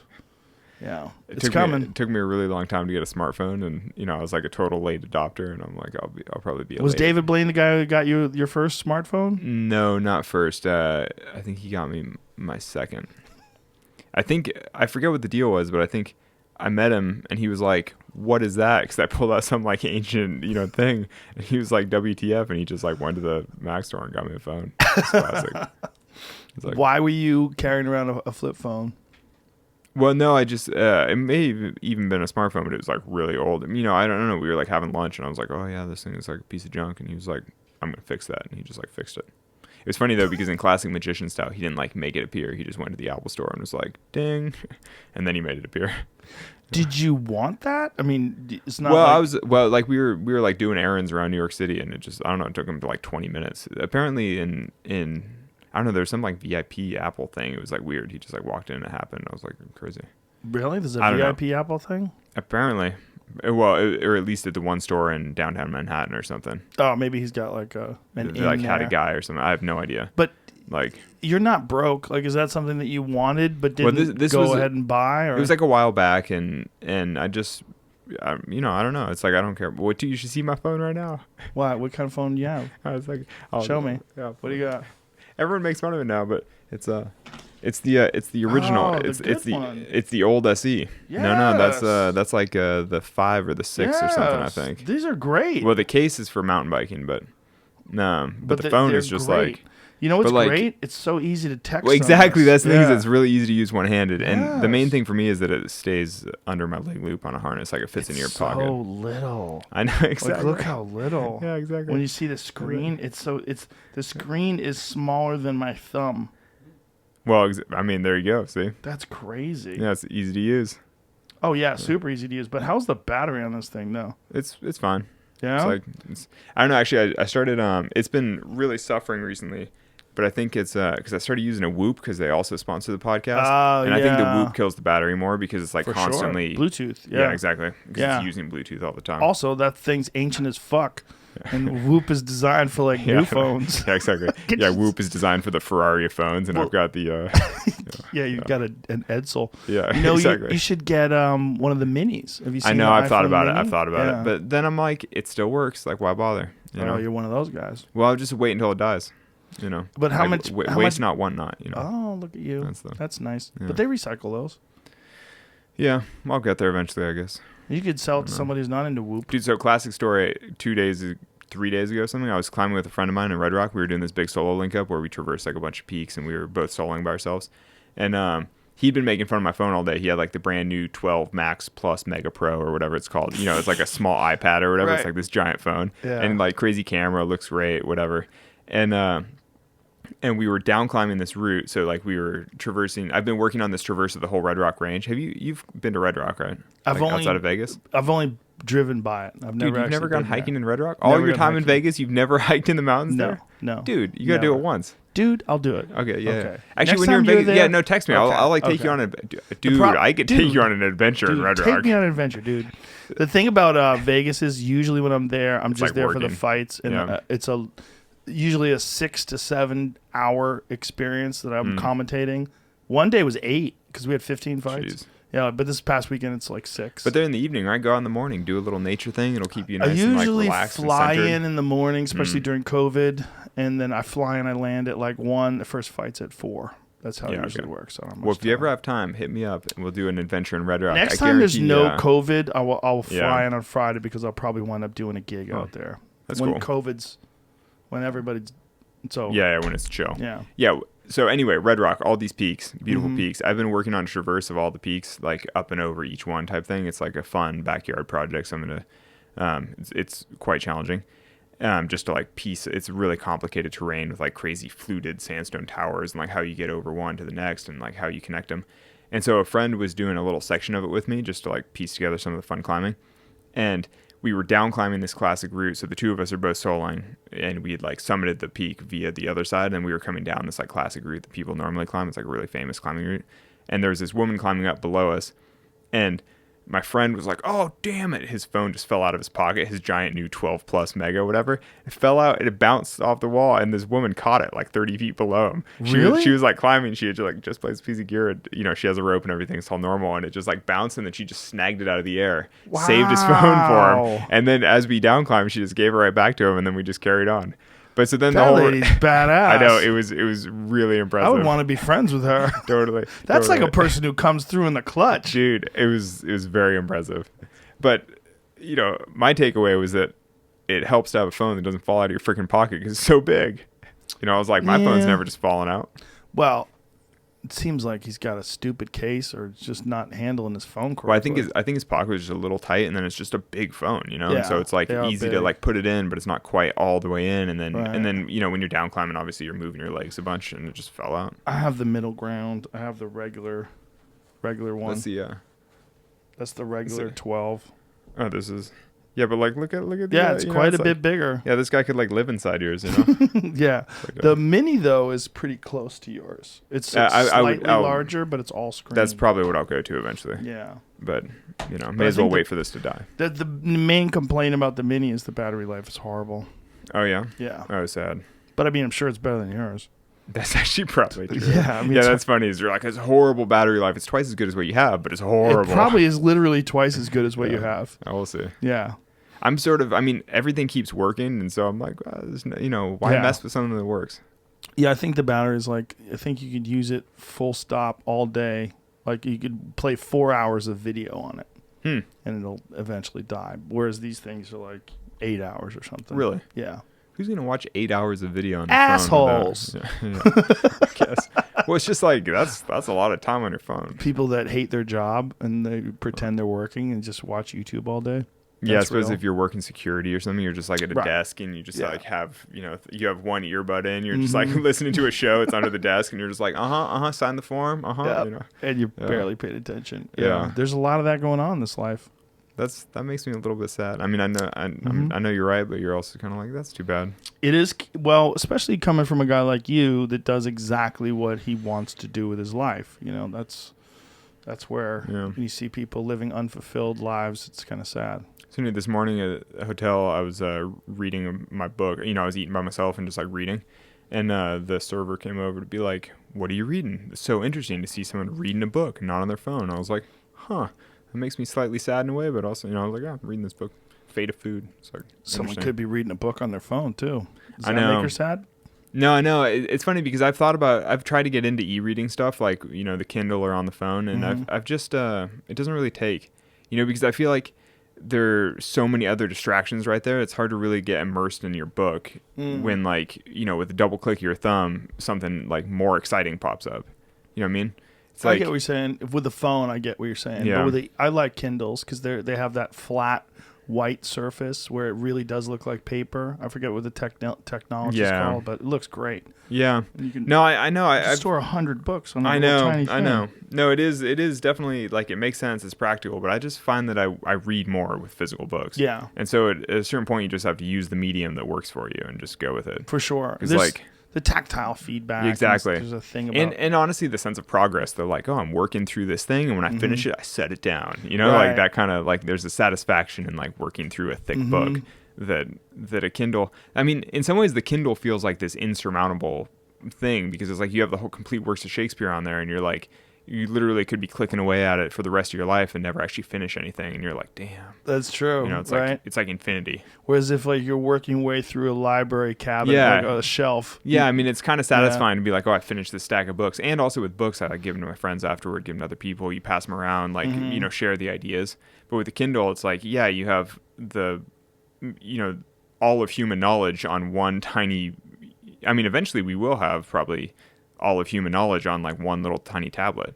But it's almost like too much. It's overwhelming. Well, what's really scary is that the technology that we're utilizing, whether it's with solid state drives or hard drives or what have you, if something happened, if there was like an immense solar flare and it killed the grid or killed a large percentage of the population, we could conceivably lose most of human knowledge.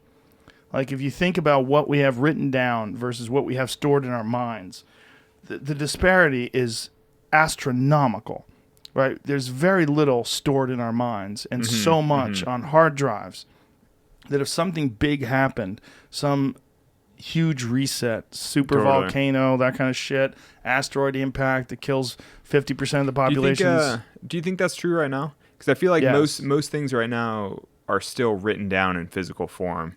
I can see what you're saying, like 20 or 30 years from now, you would expect that if digital devices were wiped out, that humanity would lose an immense amount of knowledge. But right now I'm sort of like, I feel like we're still sort of on the edge where like most things that are really important still get written down in physical form in some way. You don't think that's true? No. I think most things are in digital form, particularly most you might things be right. pertaining to digital forms. Yeah, and business, like all things business are in digital. How about the entire economy? Yeah. Yeah, but I think the real thing would be all of the information that in regards to like how they constructed these solid state drives, how they constructed these motherboards. What's in You'd bet some of that's written down. You hope. I don't know. But like you're not doing it and I'm not doing. I don't know. But presumably whoever is doing it wrote down an instruction manual just in case. Well, Jamie's more technologically astute than both of us. Maybe. What do you think? Yes and no, but if it's written down, one person maybe wrote it. What language is it in? Is it legible? Did they write it in pencil? If it gets wet, does it like turn into pulp and now it's gone? If it Right. get burnt, How many of you these know? books are available and where are they stored? Yeah, we still don't know what was lost in the Library of Alexandria. Right. What kind of things disappeared. We're never going to be able to figure back out again. Where did those heads come from? They probably Yeah. lost the instruction manuals for the pyramids. Well, You they know? did. Like, literally, the Library of Alexandria, that's where they believe they stored the historical works of how the pyramids were constructed. Because there's really no work anywhere that depict. I believe there's some hieroglyphs that depict one or two methods of moving stone, but that's it. But, when you get something like the Great Pyramid of Giza, that's 2,300,000 stones, that weigh between, I think, 2 and 80 tons. Or the size. I think the smallest ones might be like a half a ton, and the largest are like 80 tons. In the King's Chamber, there's some and Big some rock. of them they cut from a quarry that was hundreds of miles away. Like, what did you do? Who fucking mapped this out? How did you get it so perfect? And we don't know. We have to guess. Armies of human labor. It's Not like just a lot that, of dudes. because you can get armies of human labor and you're not going to get that kind of precision. Because if you're off even slightly when you get to the top of the 2,300,000 stones, you're going to be way off. So it's not. But then you wind up with a balcony. You're like, oh, that one sticks out a little bit. You're like, damn it. And you're like, no, it's a design feature. Well, not It's only cool. that, it was originally covered in smooth limestone. Like, Oh, yeah? Yeah. That eroded away. Well, they stole it when they built Cairo. They how the outside of the pyramid is all jagged and like fucked steps. up. That's Yeah. not what it was. Oh, It yeah. was completely smooth. Oh, I didn't know It was that. it was completely smooth, and then people don't respect the past, especially people. Or that they're like, look lived- at this giant pile of rock that we can use to build our home. They're like, perfect. Somebody already piled it here for us. It wasn't You know a what I pile mean? of rock at the time, though. It was a smooth surface. Well, totally. But And- like, if it's not fulfilling a purpose and you're like, Right. better purpose would be building my home. It's like, you can see how that Yeah. stuff gets pilfered. Well, there was also kinda like- a long history of robbing these tombs Mm-hmm. and robbing these sites and a lot of money, especially when you're dealing with extreme poverty and you can dig a hole in the ground and find a fucking golden sarcophagus that's worth more money than your family will ever spend for the rest of your life. Dude, Yeah. could you imagine? You're out like digging an irrigation ditch Yeah. in your field or something. You find a golden sarcophagus. You're like, oh. Well, some of the You're stuff like- that they found in Egypt, some of the most spectacular shit, they really did just find. Like where they found Tutankhamun, where his site was. I think it was a kid that was carrying water. Noticed that there was like this weird sort of like curved or sharp edge. And so he starts kicking it and moving it around, and then they realize, like, hey, this is an actual stone that was carved and put into this position, and then they clear it out more, and next thing you know, they discover the tomb of King Tut. And then that little kid's like, yeah. No, they probably killed Yeah, that no. kid. Shut your mouth. You I don't know probably, shit. Yeah, I mean, probably did actually. probably. Yeah. Yeah, but that's the thing about the Library of Alexandria is that could conceivably be like all the information that we have about Bitcoin or about Honestly, if it goes, it goes. You're like, I feel like that might, when we were talking about sort of societal like non-starters and interesting paths that technology goes, Mm-hmm. like I kind of think that cryptocurrency is like maybe not going to be one of the winning paths, but we'll see. well, We'll see long term, but I think it's growing in I popularity. know, but it's incredibly energy intensive to do something. It's like you're basically reinventing a system in a more energy intensive way, which doesn't really make sense because in general, most technologies get more but and more it's efficient. decentralized. That's the Well, appeal sure, of it it's is that it's decentralized. But it uses way more material. You know what I mean? Like it basically How uses so?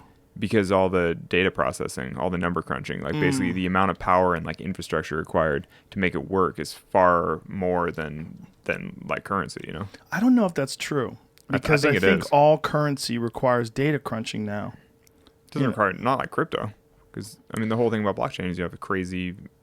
I mean that's the whole point. But all banking, almost all currency. Well, right but now, banking it's just though would ones and exist. zeros. But in a banking, hard drive the somewhere. whole like financial sector would exist whether it's on normal currencies or cryptocurrency. Because either way, like banking and trading and all that kind of stuff would be happening in something.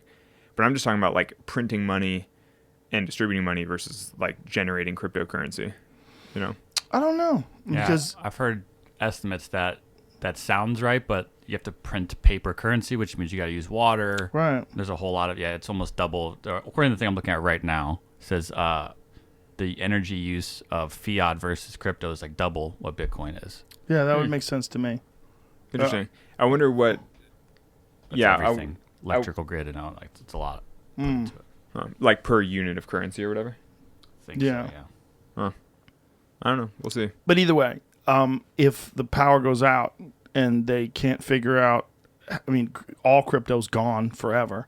You know, Yeah. if the power goes out, if hard drives stop working, and I mean, there's going to be people that remember how to build houses.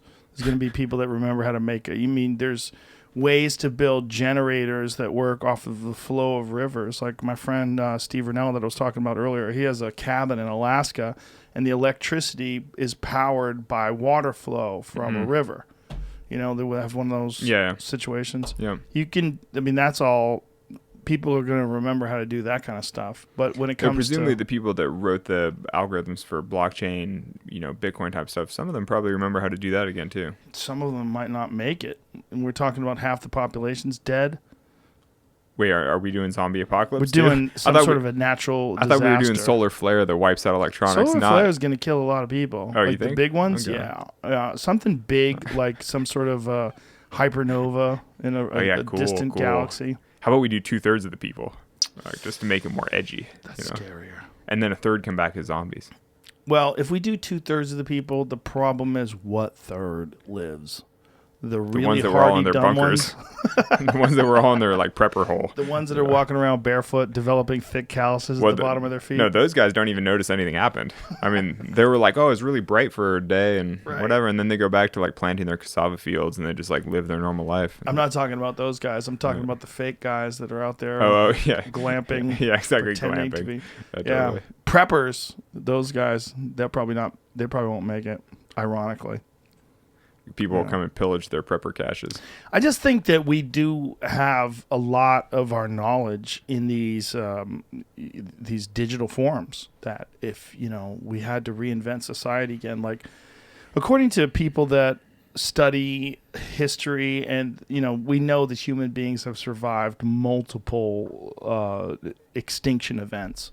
There's been many times where Wait, the humans have? yeah. What do you mean? Human beings got down to, I think it was 7,000 people at one point in time after a super volcano in where was that? But you're talking about like original human populations like coming out of Africa type 60,000 stuff. people, okay. 60,000 years ago rather, somewhere in that range. Huh. Human beings got down to about 7,000 people. I want to say it was New Guinea, somewhere like there. Huh. There was some massive. The Toba Where is it? catastrophe. Is what it was. Is that the one you're talking about, right? I think so. Yeah. How many years ago was that? Did you put it up on the screen? 5,000 years ago. Yeah, that's it. Yeah, 75,000 years ago, people got down to like almost nothing. How human beings almost vanished from the earth 70,000 years ago. There you go. Click on that. Though it also is labeled the controversial catastrophes, which It's NPR. I trust NPR. All of 7 billion human beings on Earth. Keep scrolling.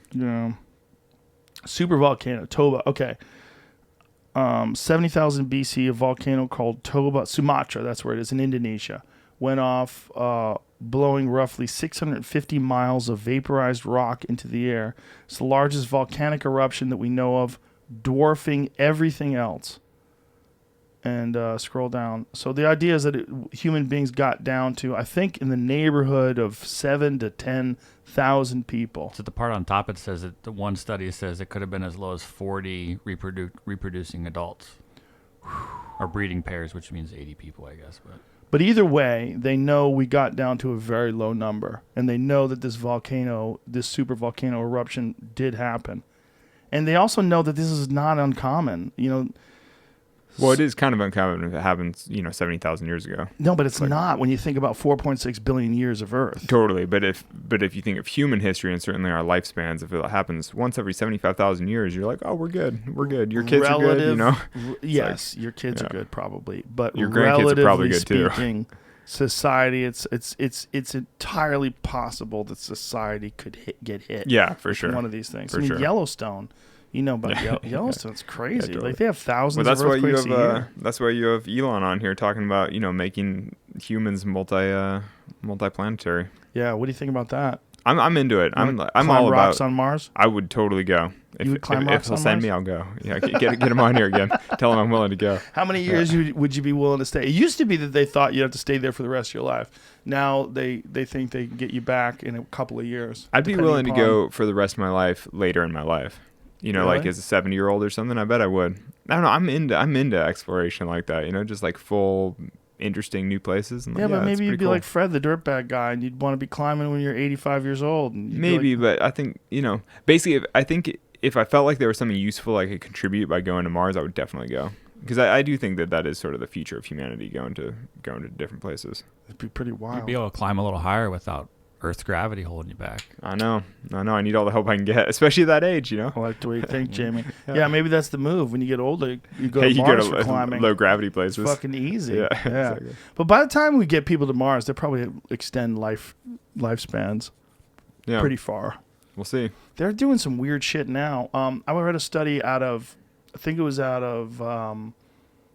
was Jerusalem, where they've done, they're doing these intensive hyperbaric studies where they take people and they put them in hyperbaric chambers on a regular basis, these rich oxygen environments. And they found that the way they determine biological age is the length of your telomeres. Mm-hmm. And they've determined that through this hyperbaric chamber therapy, they were able to reduce people's biological age by 20 years.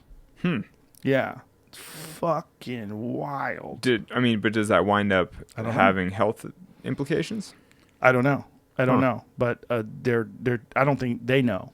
Yeah, totally. They're just like, whoa. Yeah, it's interesting. Because this is a fairly recent study, and it's a fairly new discovery. So they're trying to figure this out. And hyperbaric chambers they've used in the past, like I know fighters have used them for injuries. I know that people that have broken bones, they found that it heals things quicker in these oxygen-rich environments, and then some people have used them for those. But as far as like health and wellness, the use of them is, I think it's pretty recent that people started using them just for elective health and wellness type situations where you're just trying to improve your health. See if you can find that study. I have the study, but it's literally the study. It's I'm trying to dig through it to find the Hyperbaric oxygen therapy increases telomere length and decreases how do you say that? Senescence. Immunosenescence in isolated blood cells. Pretty interesting shit. But I think this That's what I read for fun at night, I think this was from 2020. Yeah. There it is. September 3rd, 2020. Huh. And is that the one from Israel? Look Yeah. at the names on it. It certainly seems like it. Yeah. Tel Aviv, yeah. Weird shit, man.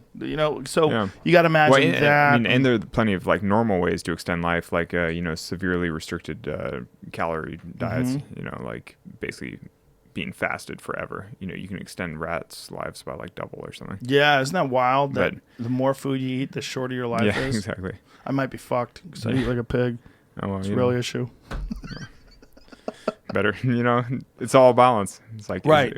I know. Though it do is you want to interesting be because- hungry and live longer, or just full and happy? Yeah, arguably full and happy.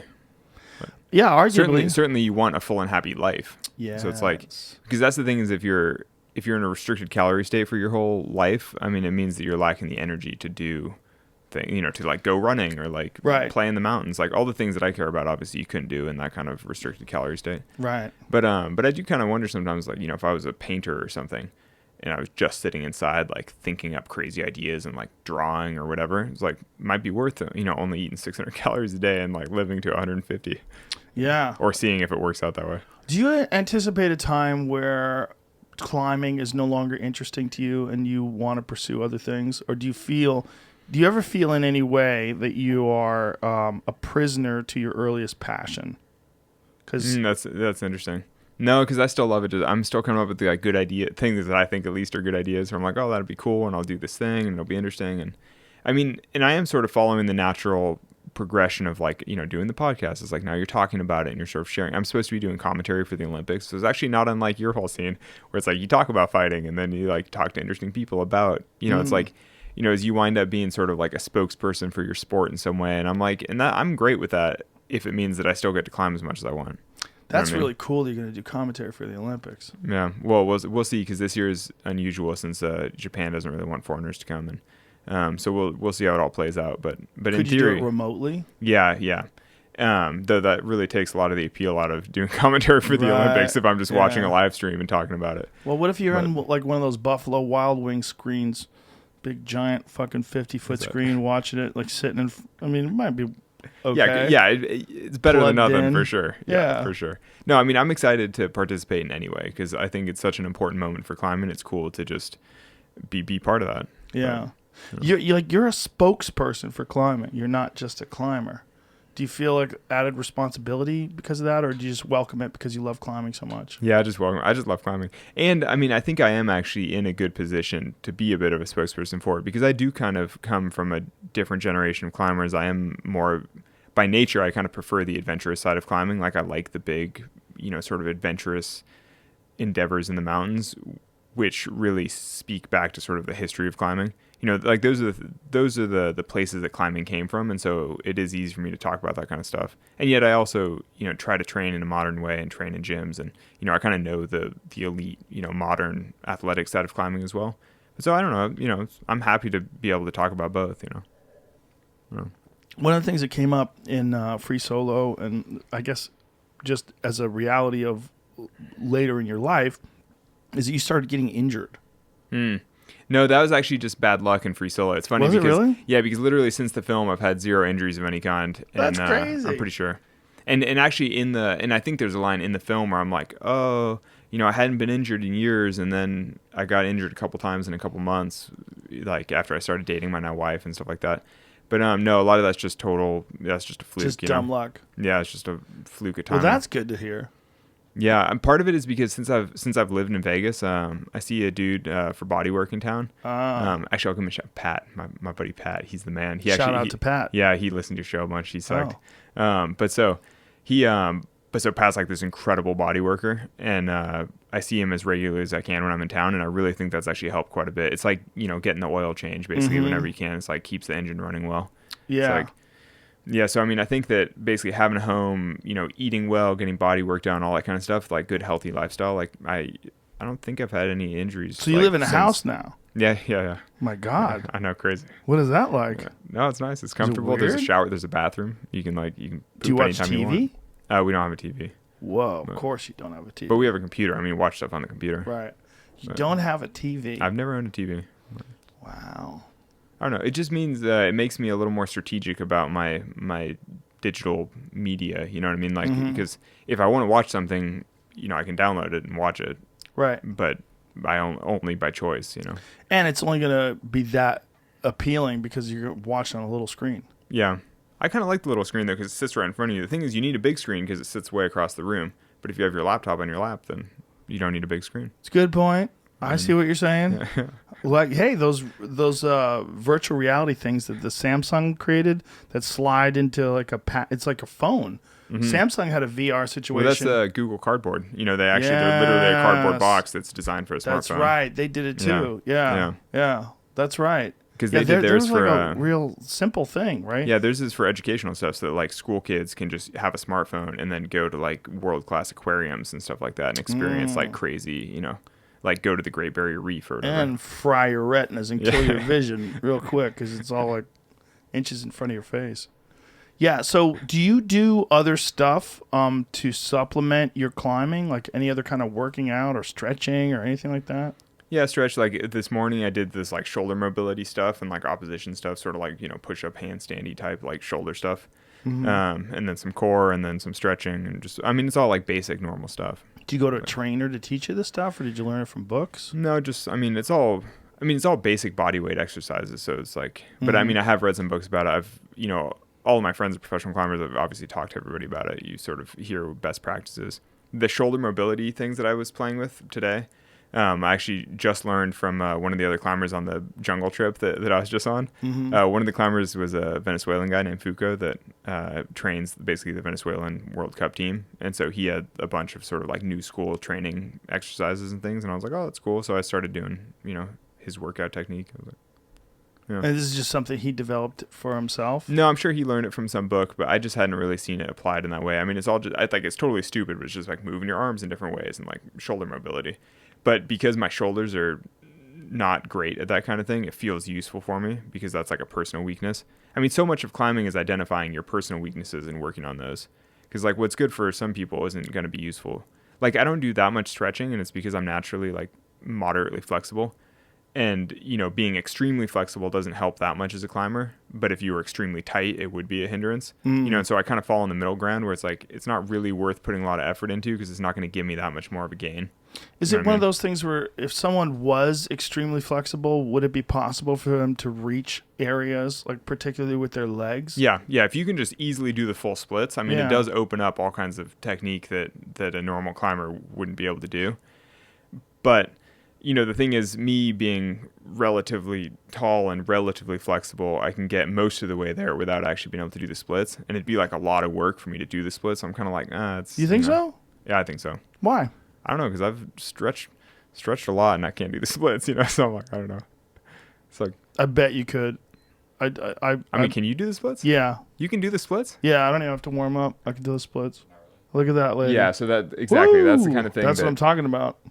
Yeah, on the other hand, though, I'd probably be able to use those same footholds because I'm taller, because they're a certain length apart. Right. Like, really, if you're short, you kind of have to make up for it in a lot of ways like that. Like, you have to be able to stretch really far. But I would imagine you being taller and also if you were as flexible as her. Yeah, it would help. Yeah. It would help. It's not that hard, man. I could help you with that. Wait, when we're off, I want to see you do the splits after this. I could help you with that. Oh. Yeah. Yeah, no, I'm interested. There's a picture, I'm interested. Put a picture on my Instagram of me with a straddle leaning all the way forward, like flattening my chest out on the ground with my legs out like this. Really? Yeah, I can do that. You're a supple man. Yeah, well, I've been doing martial arts since I was a little kid, and I never stopped. Yeah, see, Wait, that's you? That's me. Dude, WTF. Yeah, I could do all that shit still. Wait, dude, is the one on the left you? No, that's yeah, okay. okay. The one on below that is me, but that's an easy stretch. That is. Yeah. That's I mean, me from when I was like. That's you. 29. Yeah. Damn. Yeah. How old are you now? 53. Oh wow. Yeah. Damn. 29. Respect. Yeah. Just keep going. The thing is to just keep doing it. That's the thing. Yeah, a lot of people, their life gets in the way. Totally. But I don't ever allow that as an option. I don't ever allow like long periods of time where I don't work out or long periods of time where I don't stretch. But so that's the thing with climbing is that I would never allow a long period without working out like hand stuff or arm stuff. The stretching is like so peripheral where you're like, yeah, it helps a little, but it's not required. And so I don't know. Actually, I just started stretching again because I'm trying this project in Vegas, like this thing I want to do. And basically, I like couldn't really get my foot onto this one foothold easily. I mean, I could get it up there, but I had to kind of like lurch and sort of fall back sideways a little bit. And I was like, oh, I need to like limber up a little bit. Yeah. And now that I have a purpose for it, I'm like, okay, then it's like fun to start doing my stretching again. Have you ever tried hot yoga? Yeah, I hate it. I hate it. It's like it's really popular in Vegas. I don't know if you've ever been in suburban Vegas, but like it's like really big with suburban housewives and stuff. And I theorize that people are into hot yoga because they sweat so much they feel like they did something, and they're like, "Oh, I went to a workout class." But you're like, "No, you just freaking stretch for an hour." I'd much rather just stretch on my living room floor. I hear what you're saying, and I understand why you would think that, but it's very difficult. It's not just you're sweating because you're stretching. And you're not just stretching. You're definitely working out. It is really hard to do, especially if you do like, I know Beakram's a douchebag, but his classes, that it's not even his. The thing about that guy is like that sequence of postures has been around for thousands of years. I've never done Bikram yoga. I've done like a conventional yoga class in an incredibly hot room, and it's just kind of like flow, Yeah, it depends on what you're doing, how you're doing it, and who's teaching it to you. I went with my wife, and at the end, there were too many people in the room, and it was like too hot, and then everyone sweat so much that it became like humid in a way that was like crazy. Like there was a cloud at the top, and everyone was like about to die. And I just remember the end of the class, my wife just laying on the mat, just like shallow breathing, like trying to survive basically for the class to end. You know, and I was like, dude, we're all just gonna die in here. It's like way too hot. You get accustomed to it humid. though. You do. It's like 105 degrees and you do 90 minutes. You get accustomed to it. Yeah. I remember the first time I did it, I was like, this is the craziest fucking thing I've ever done. Yeah, totally. But then after a while, I was doing it 2-3 times a week. My other bummer with that is that I normally do yoga like as part of the day, and if you do the hot yoga like that, you have to shower, you have to go home, you have to change. It's like its own thing that has to kind of stand alone because it's like an experience. Yeah, you know, that's true. And you definitely need electrolytes after that too. Totally. You can't like do that and then go get your groceries on the way home and like run a bunch of errands because you're like it's like a disaster. No. I would always shower, and even then I would go to the supermarket to grab some lunch and I'd be drenched. You just keep sweating, even though you're like dry off, and you just start sweating again because your body's like, what the fuck did you just do? It's funny, like I don't normally sweat that much in exercise. Like I'm not a big sweater. And the first times I did hot yoga, I was like, oh, I'm sure I'm not going to sweat that much. And you start the class and you're like, yeah, it's not that crazy.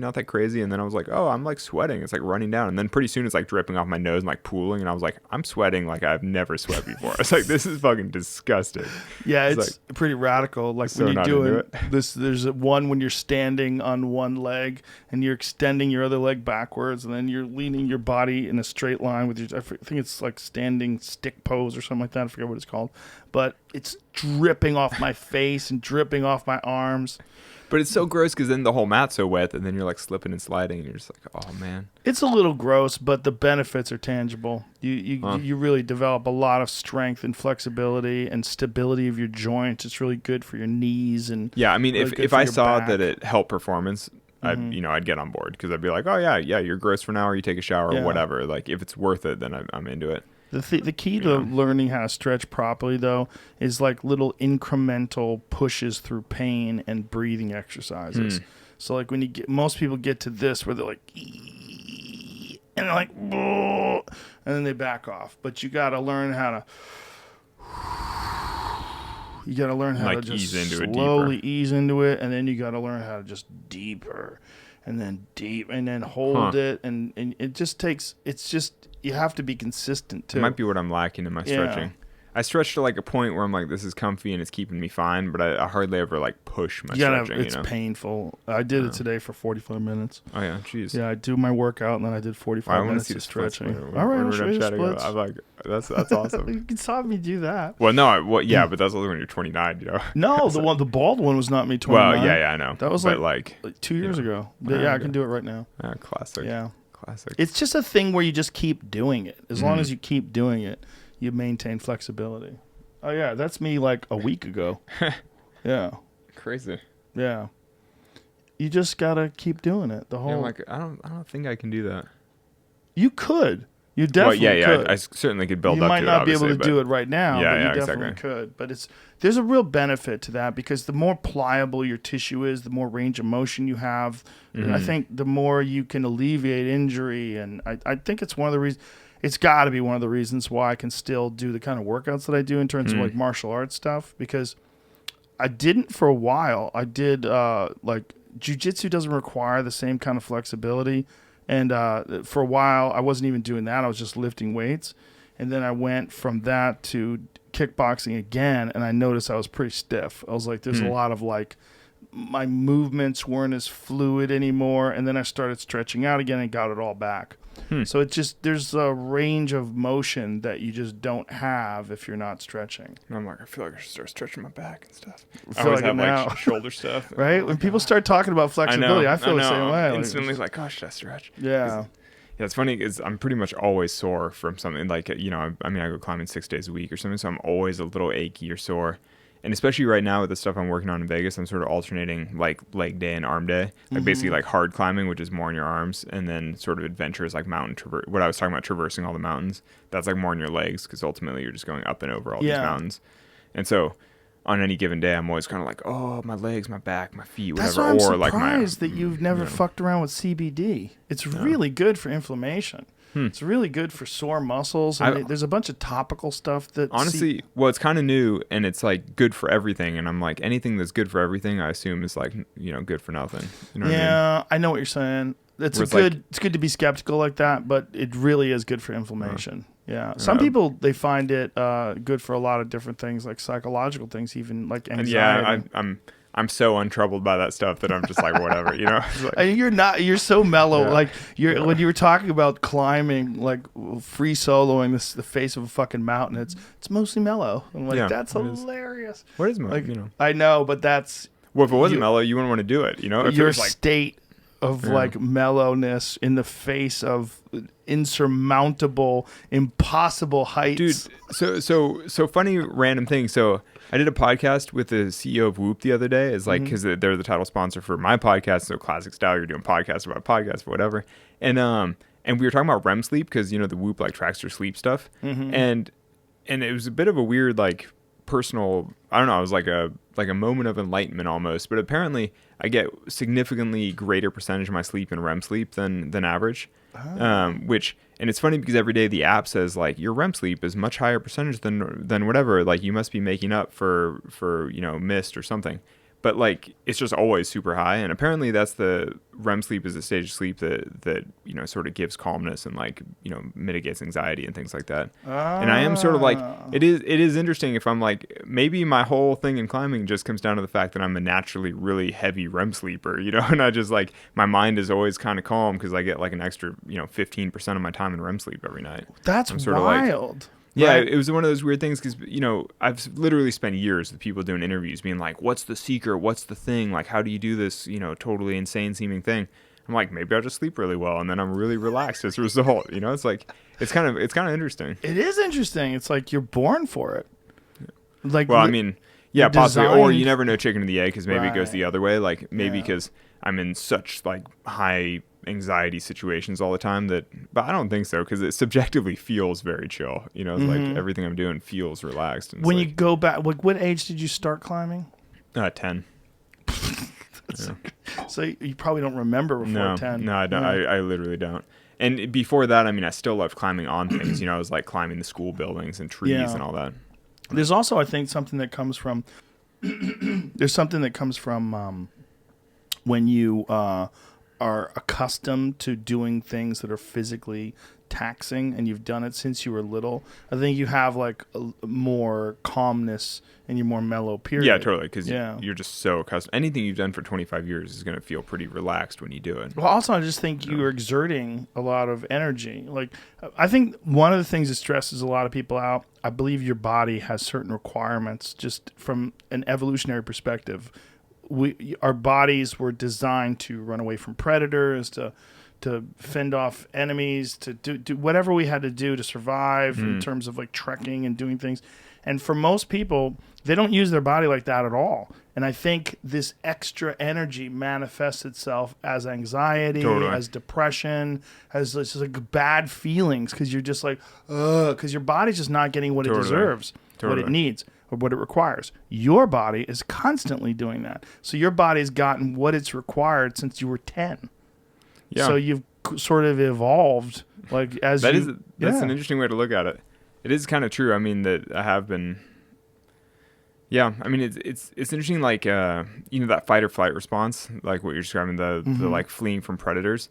I mean, I think that is kind of a root of anxiety is like modern life, like things trigger fight or flight that shouldn't necessarily. Right. It's like stress at work and your boss or whatever, and it like triggers Yes. that same thing. Yes. But yeah, it is true that in my life at least, the things that trigger fight or flight are like legitimate life or death sorts of situations where it's like, oh, you are about to fall off a cliff, or like, Yeah.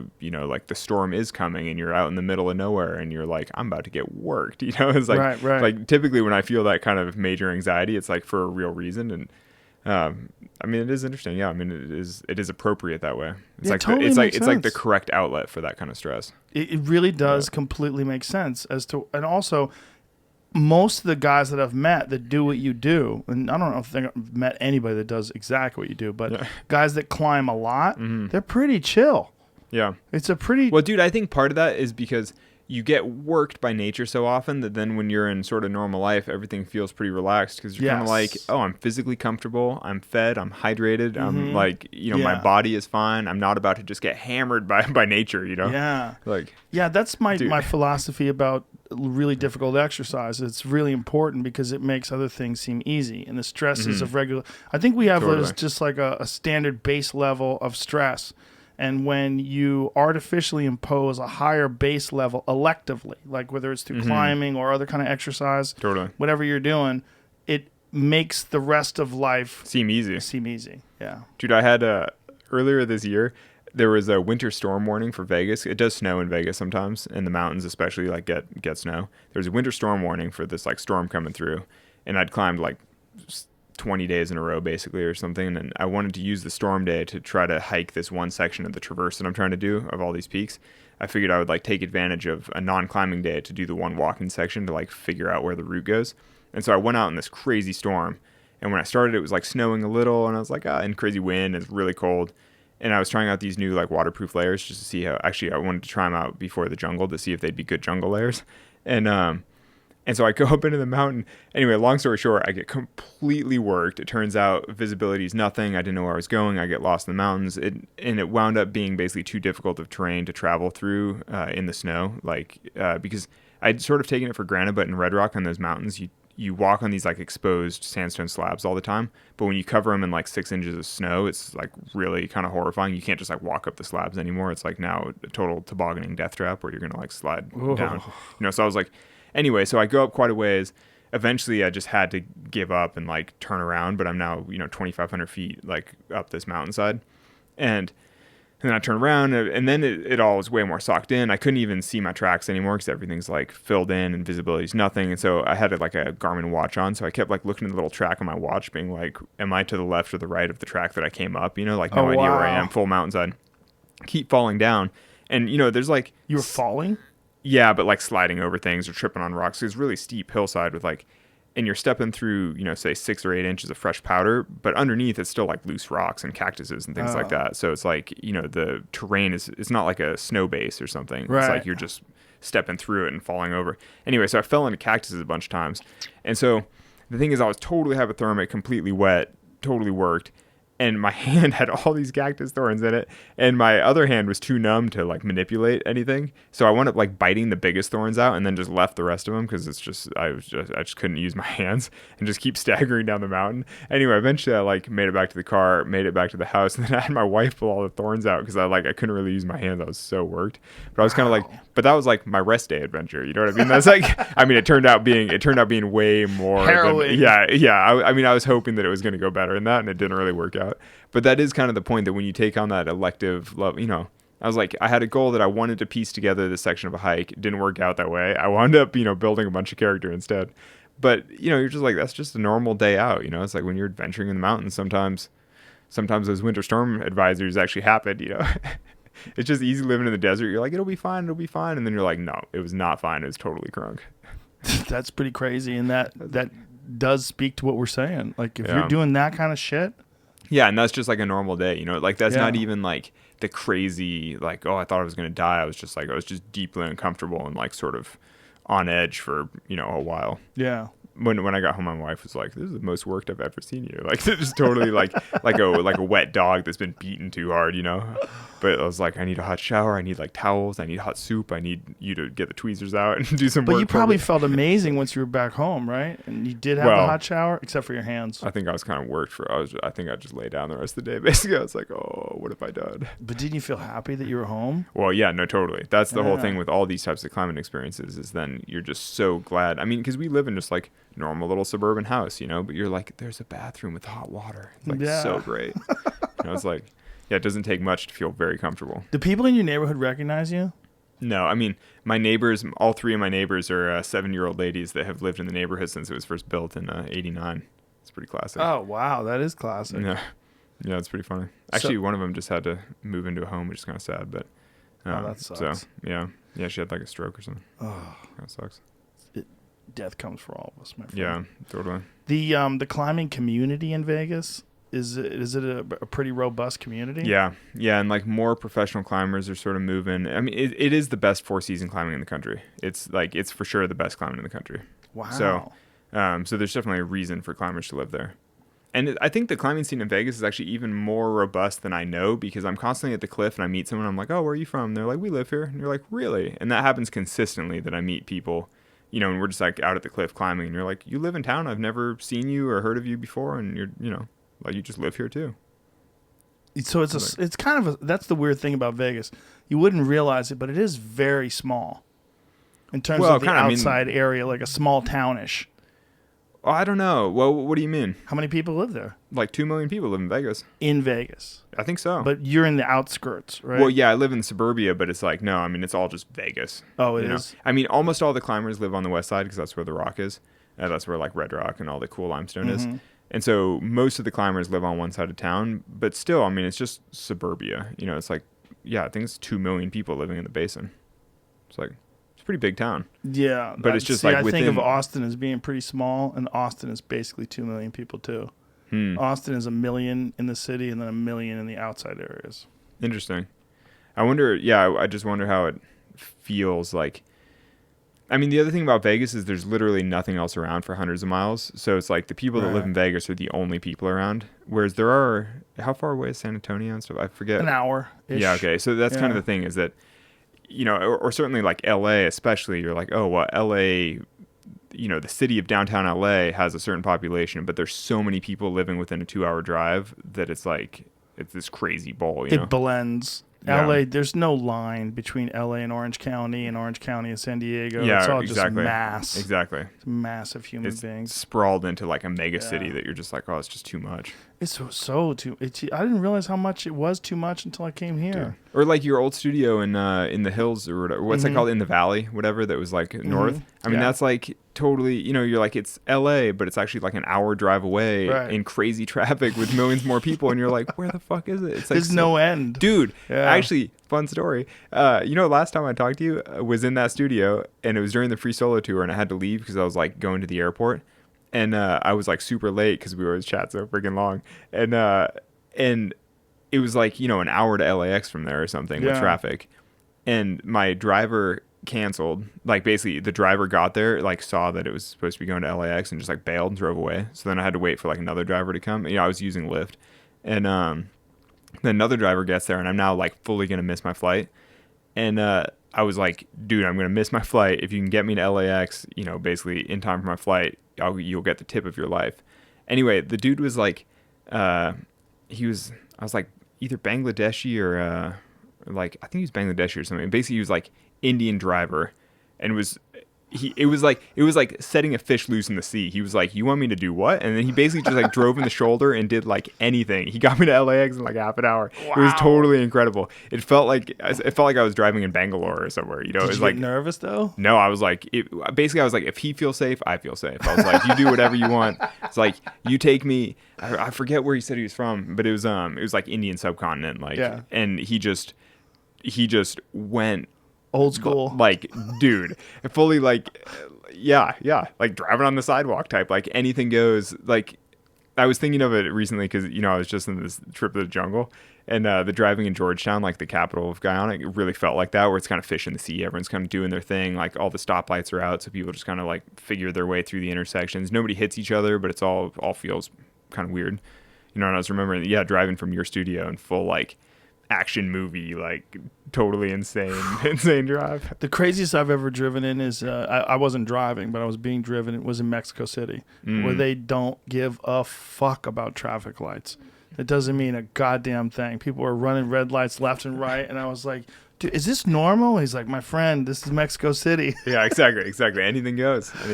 Just like the intersections were just at rush hour. We had done the UFC weigh-ins, and then we were headed back to the hotel. It was essentially rush hour, and the intersections were fully jammed up 100% of the time. But people just like trying to make their way through it. No, it's like two schools of fish going through each other. Yeah, that's the thing. It's just full. It wasn't like nobody efficient. Hits. No. No, it wasn't. Yeah, it wasn't efficient at all. Sometimes it is. Sometimes it's amazing how everything just kind of like swarms through and it all kind of works, and you're like, maybe in some places, the place I was at in Mexico City, that was not the case. And it was also weird too because the elevation was very high.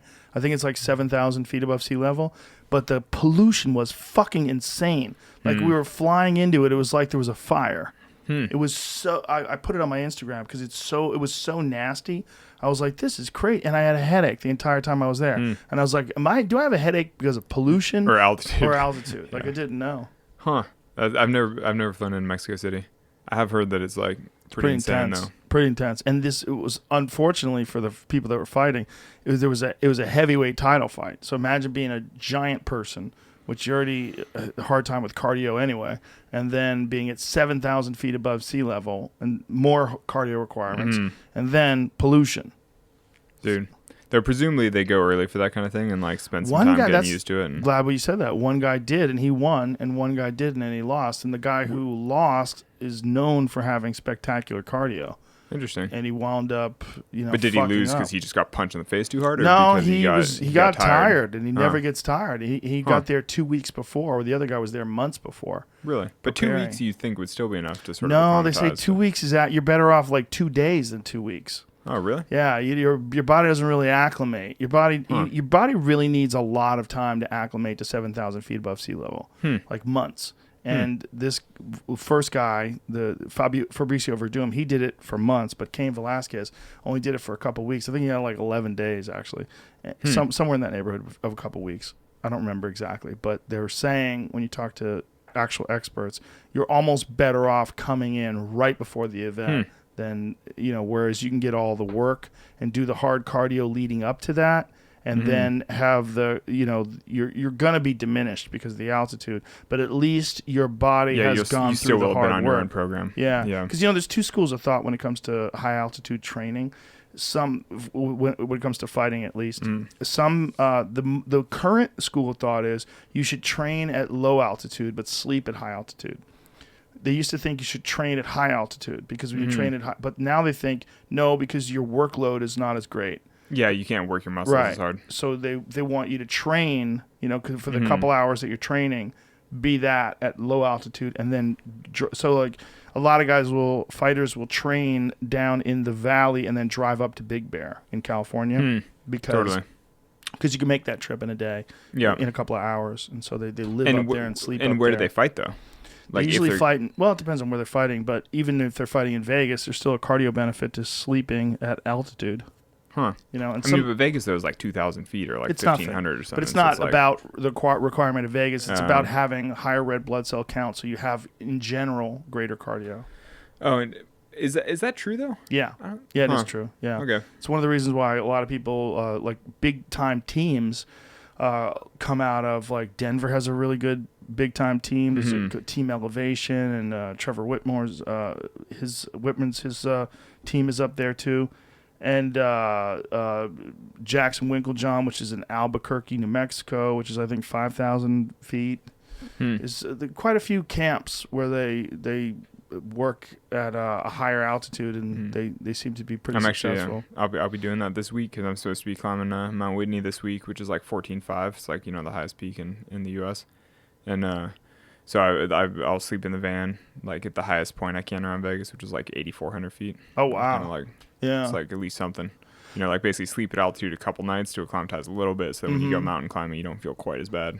Yeah. Yeah, I think that's fine for climbing, but I think for like a heavy endurance sport, I want you to really be acclimated. Well, also, if I was trying to set a record in climbing, then I'd have to go live at like 10, 12,000 feet, exactly what you're describing. Right. But if I'm just trying to like get by, then yeah, you can just spend a night or two at 8 and hope that you feel good enough. When you set out to do your podcast, did you have a format in mind? Did you have like did you see yourself doing it for a long period of time? Like how long did you think about it before you got into it?